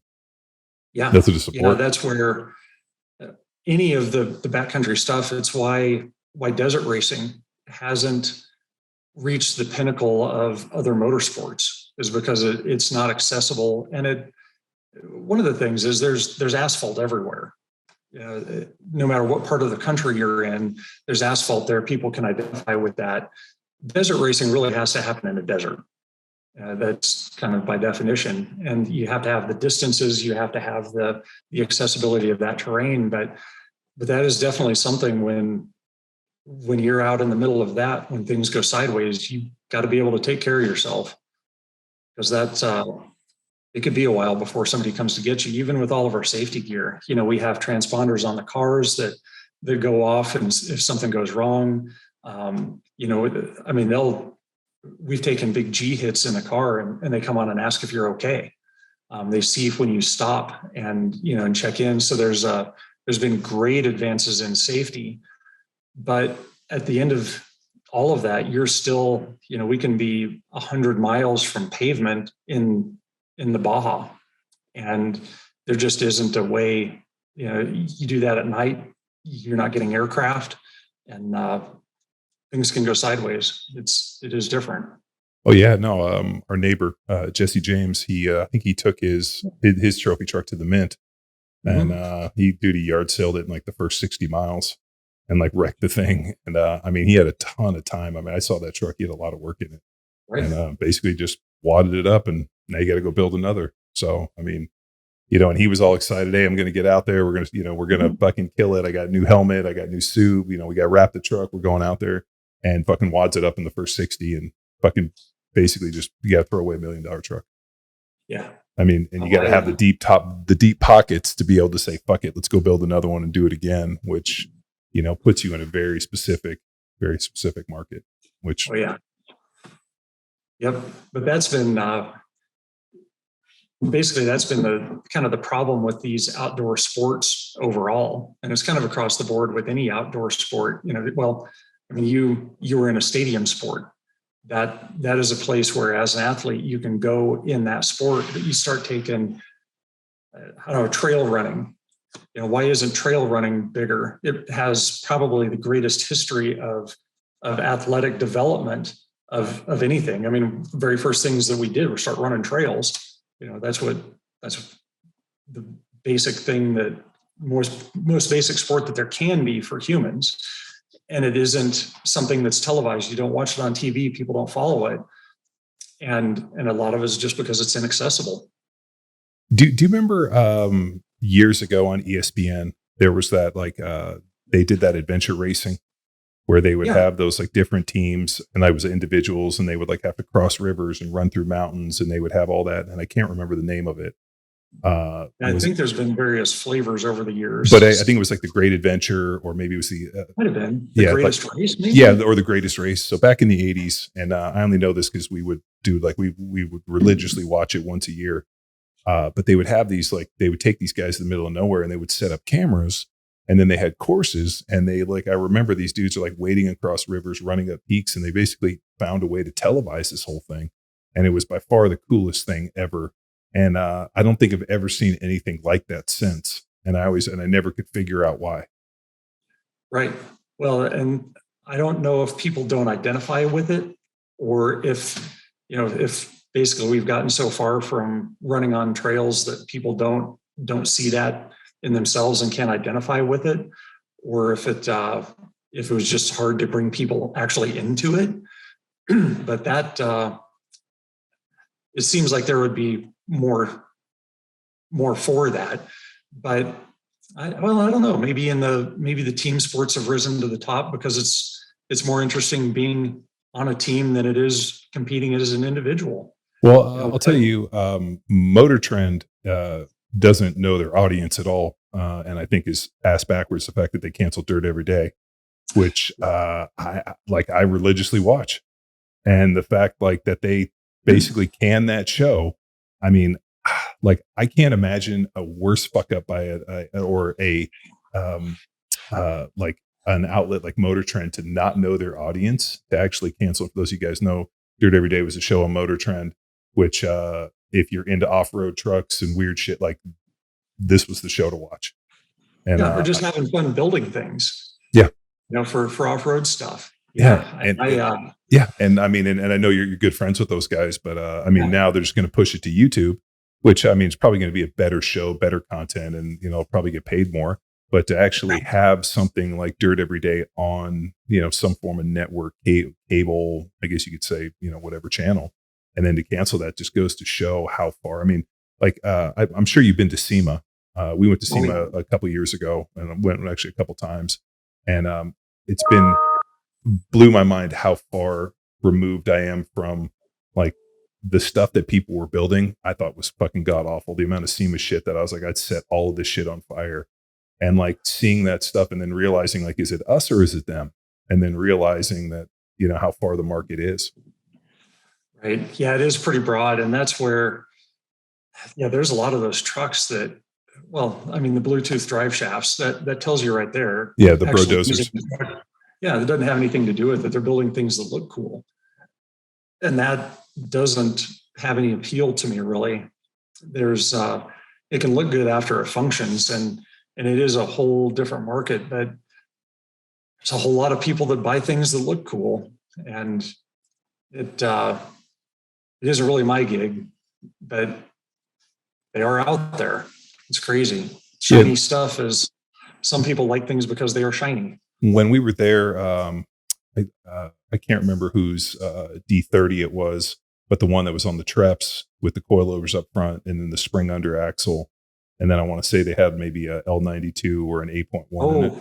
That was Fred Williams' truck. Yeah, Fred. So Fred Williams' truck was at truck. Yeah, that was at SEMA when I was there, and I got a chance. They had it kind of like they kind of had it all stacked out, so I got a chance to kind of crawl underneath it. And the fact that they were running portals and undersprung axle and coilovers up front, and I mean, it was super cool to see what they did. And that was a Dirt Every Day episode. Yeah, and Fred and I linked it up and did the engine swap and did the rear suspension. Yeah. Dude, I loved it. I was like, and then I saw it pop up for sale somewhere in California. Somebody sent me the link, and I was like, I don't need another K30, but I really want that K30. And but yeah, it looked good on those 42-inch Treps, which I always thought looked good on everything. But yeah, man, that was super cool. Yeah, well, and the guy that bought it has been wheeling it, doing full size invasion stuff, and he's he's learning how to fabricate some basic things on it himself, which is pretty cool. And so it's still riding around. But yeah, and that's the kind of thing, that truck lived several lives through Dirt Every Day. And man, when you see it, like you talk about seeing it at the SEMA show, when you walked up on that truck, it was clearly not the same as anything else that was there. You just knew it when you walked in there, because it was in the middle of the main hall. So you like walk down from, looking at Ford and all of this other shiny car stuff around it. And there's the Alabama Army truck. Yep. Alabama Army truck. Function. Yep. Yeah. No, I followed that series in the magazines, and to see it in person, it was cool. I mean, like the fact that they were running portals, which, is actually a gear reduction in the hub, was super cool. I mean, the spring under, like there were some really neat touches on that thing that I was like, man, this is neat. And cool to see. But I was excited to show up and see that. I wasn't excited to show up and see a F350 on, fucking 24-inch 16 wides, with chrome wheels that, probably cost more than my entire truck if they fucking curbed them. So, I mean, but it just goes to show that like that's the market. And then actually seeing the people that are building these SEMA things, like the fabrication was dog shit. Like they're just like, it looked like spider or like bird shit welds covered in powder coat and this and like, so it was extremely, the first time we went, man, I was extremely disappointed. But then all of a sudden you see some stuff that's just out of this fucking world. Yeah, it can be, you can walk by. Well, I don't know if they had it the year you were there, but off and on over the years, they've had the Baja 1000, scores kind of, they've done their qualifying during that week and then brought all the trucks there and had a bunch of trophy trucks on display. And so it is this huge dichotomy. You go through, walk through a field of trophy trucks and see all this stuff that's pure function, top of the line. I mean, I've seen stuff there that I can't believe they left on the trucks. It's like super high end prototype kind of secret stuff, on in one section, and 100 yards away are the Brodozers that can't possibly, I mean, they drive on and off of a trailer. Yeah. And that's barely about as good as it gets. Yep. Oh yeah. No, we saw it. I mean, I remember they had all the welder ups up there, which, was really interesting in terms of like a steampunk kind of creativity, but like the fact that they were like, oh, we built this car in 7 days and the thing had like 10,000 hand rivets in it. And like, I'm like looking at this and I'm like, dude, you built this thing in 7 days. Like there's 10,000 rivets, like hand pounded, like steel rivets or iron rivets. And I'm like, okay, okay, somebody must have riveted this over the course of like a year. Like there's no fucking way you built this in 7 days. Right. So there was like a lot of kind of bullshit with that.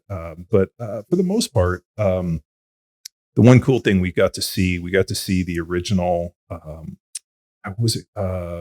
Not the, they had the orange blossom special. monster truck, and then they had the original orange monster truck that had, that was like the General Lee, but the monster truck version. Oh, okay. So they had that where it had like 27 different chrome shocks on each wheel and that. And I remember seeing, I probably had the Hot Wheels when I was a little kid. So to see it in person was huge. And then to see the Orange Blossom Special and see so to see the vintage stuff was cool because it was nostalgic. And then that, but other than that, and then I got to talk to the dudes from Weissman Transmission who I knew. And, but yeah, I mean, it was neat to see like the fast setup and what they were doing for fuel injection and that. So, I mean, it was cool with that, but, man, I was not, there was just a lot of shit that I was like, this is crazy to me. But I mean, it goes back to the off-road world. Like, what are you trying to do? I mean, you're talking about, making square bodies in these trucks run better for people to go out and use them, not just make a bunch of shit that you bolt on that you can get at AutoZone. Yeah, exactly. At the end of it, I want to be able to jump in. Well, I actually have a Blazer now for the first time in Congratulations. A running Blazer for the first time in a long time. And we took it over to some property that we have over in some different mountains. And that was 40 miles of just dirt gravel roads, and drove over there and turned around and came back, and it was comfortable and neat and fun, and it was rode nice, and it was cool getting back into that to really connect that back, in a Blazer again, because I haven't had anything like that. My Blazer became a tube chassis in like 2001, so so that was cool. But it's how I want for people to be able to use their truck, and like you say, it comes down to using it. It's actually doing stuff. It's not a static display. I'll tell you, as I've been putting together this 74, I didn't realize the absolute dog shit construction, but more importantly, the amount of flex on the frame and the body, those torque boxes, and the fact that there's not, I mean, like we were trying to get the roof on last night, and we basically, I didn't have it on the tires, still on the jack stands. Realized we couldn't get the roof up because the body was flexed out. So then now, so we got it sit on there. I got to go put the tires on it and get it over to the wrap people. But I'm hoping when I put the tires on it and it brings down, I can get the roof bolted in and the doors realigned and this. And I'm like, oh my God, dude. These like convertible Blazers, people love them, but God damn it, they're an absolute nightmare. There hasn't been a single thing that hasn't fought me on that truck. Yeah, they need some help. So we should probably talk about that Blazer some more. Yeah, no, it's 1974 K5 Blazer. We picked it up, like we said, from that dude, wheeled it out. It's got 3/4 ton axles that were out of a 74 truck that we picked up as a parts truck. So yeah, which is 410s. Cool, that period front axle. And this is where you get down to the little nitpicky things, but you have that big old bolt-on hub that was the actual locking hub. That realizing that there's a lot of people that don't get out and lock their hubs to do things. So that's the part that you get out and actually turn on the axle to lock the wheel to the axle shaft to make it 4-wheel drive. And that 74, early 70s version is kind of unique. So being able to put that 74 axle in the 74 Blazer is actually a really cool touch. Yeah, well, no, I had that the axle set kind of sat aside, and then we got the truck. I'm like, oh, this is perfect because I could send you the knuckle and have you machine it for crossover, which you can't normally do on those early 70s Blazer axles, which were also Dana 40. Yep. So being able to start with that thing, you've got the original hub. The 3/4 ton axles are nice. Just you get bigger brakes and all those things, but it's kind of a if somebody had done a 3/4 ton conversion in the early 80s on that when it was in its first life as an old truck, that's what it would look like. So the guy we got it from bought it. He actually out of California. He was in El Toro, and it was a chase truck back in the late 80s for Baja. Allegedly is what the guy told us. And then he bought it off of this dude who was like built trophy trucks in Orange County, and the guy was based out of El Toro. Got a job as a firefighter here in Austin, brought the truck in, had it, put it in the garage, and then like an idiot, fucking somehow, I think he went through a divorce, sold the axles and the wheels and the tires, and it sat on jack stands for 15 years until we resurrected it. But it still had the original top. So I took the top over to a boat maker or a guy that did fiberglass, redid the top. We did PRP seats. I Linexed the tub. We fixed, there was some rust, typical rust over the fenders, fixed that. We shot it in Rapco Strata Blue, the semi-gloss. So we shot epoxy primer, shot up a buildable primer, sanded it, did everything, then shot a couple coats of the Rapco Strata Blue, and then I went through and Linex the tub. We also put down not Dynamat, Killmat, which is sound deadener, and then put carpets in it. So I, from Stock Interiors, got like a nice actually plush carpet with a backer on it. Ended up using one of our steering wheels. We obviously stole all the parts off of our Blazer. Which was nice was that the guy actually in the box when we got it had NOS fenders in the box that were dated from like 86. That's perfect. So yeah, so we put original fenders, fit perfect. Got all the grill. I actually had somehow squirreled away a 73 grill. So we got a new grill we're able to put the original grill back in. The hood was fine. We were able to pop the windshield out, put the original windshield back in, use the rubber. I stole the rope out of Texas truck. The small block that we had was actually a 355 that was in the Suburban. That was a Goodrich block that somebody had rebuilt, or that we had rebuilt. We got the burb from. So we put that in, used the Turbo 400 out of Texas CUCV with the 208, which has got a better gear reduction, and Tom Woods drive shafts. So got those hooked up, and then obviously your Alcans and crossover steering, and got everything all geared up. And then DJ did a new wiring harness. Good. Yeah, I mean, it's we're able to use the original dash. I mean, there's just a whole bunch of little things, but it's I bolted the whole front end together, got the bumpers on it, and it was nice to have that burb right next to it to steal all the pieces and all the weird stuff, because it's got AC. So we robbed all the old AC stuff off of the burb, put that on, cleaned it all. So I'm not going to have time to charge the AC, but it's on there if somebody wants to do it. And but yeah, it's going to be perfect. I mean, 410 axles, 37s running methods, and I think we're running Toyo RTs on it, 37, 12.5, 8, 17s, and then got those bitchin' methods on it, which I think methods are good on everything. So, and then we're taking it over the wrap. We're going to get the stripes put on it and all the sponsors, and then I got to probably come back and finish up the exhaust and a few little things. But it's going to be cool, man. I know I've been sending you the pictures and the mocks and all that. It's neat to see like the vision and when I designed it and actually seeing it come together. So I'm pretty pumped, and hopefully, we get a whole bunch of people that want to buy it and raise a bunch of money for charity and help Wade's Army. Wade'sArmy.org. Wade'sArmy.org. So yeah, I mean, there's a piece of text in there with his CUCV donating parts, and then obviously, from the burb, and so it's good to know the white truck will live on. Parts of it, yeah. So little parts. That's going to be super cool. Having somebody's going to get a really cool Blazer out of it, and then at the start of this project, we talked about doing this charity project, and us. My business is at a point. We're 25 years in now. It's at a point where we can pitch some parts for something like this and help make it super cool, and help with kind of your guys' pet charity. And it's neat being in that position, and that it dovetails so nicely that what we have to give is something that you can take and magnify.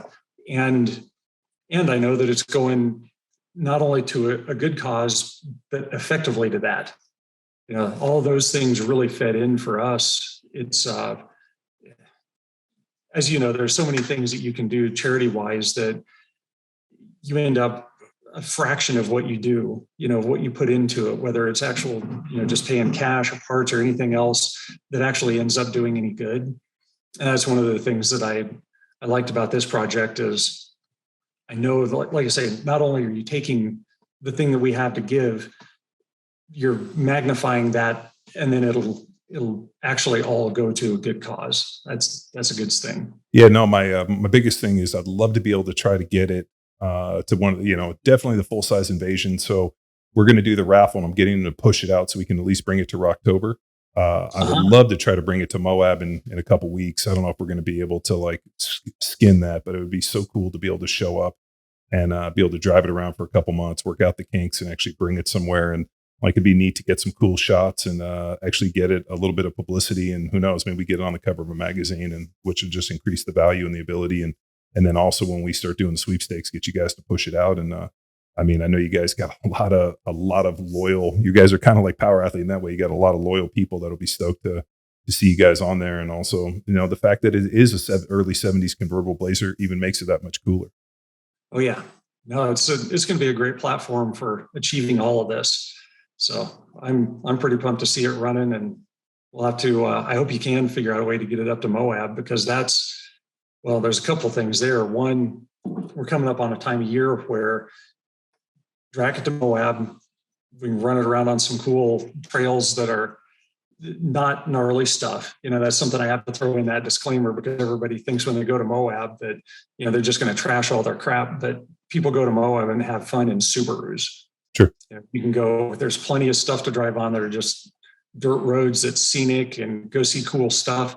We can get some cool pictures there, and then take it back through the mountains, and there's so many places you can just pull off on the side of the road. And as we, especially get more toward the middle of September, you start popping up fall colors, and, get some cool pictures up there, and help, have some good ammo to really push this thing out.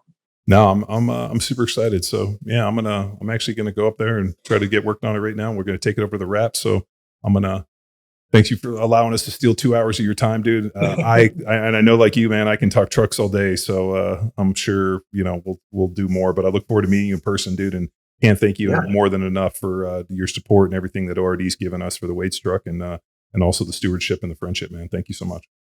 Yeah, definitely a good time. It's, I'm not sure that you're stealing 2 hours. I think you might have been given some. We'll call it that. It's fun to hang out and talk trucks with buddies. Cool. Well, look forward to hearing from you. And thanks for tuning in. Another episode of Power Athlete Radio. Bye. Bye. Bye.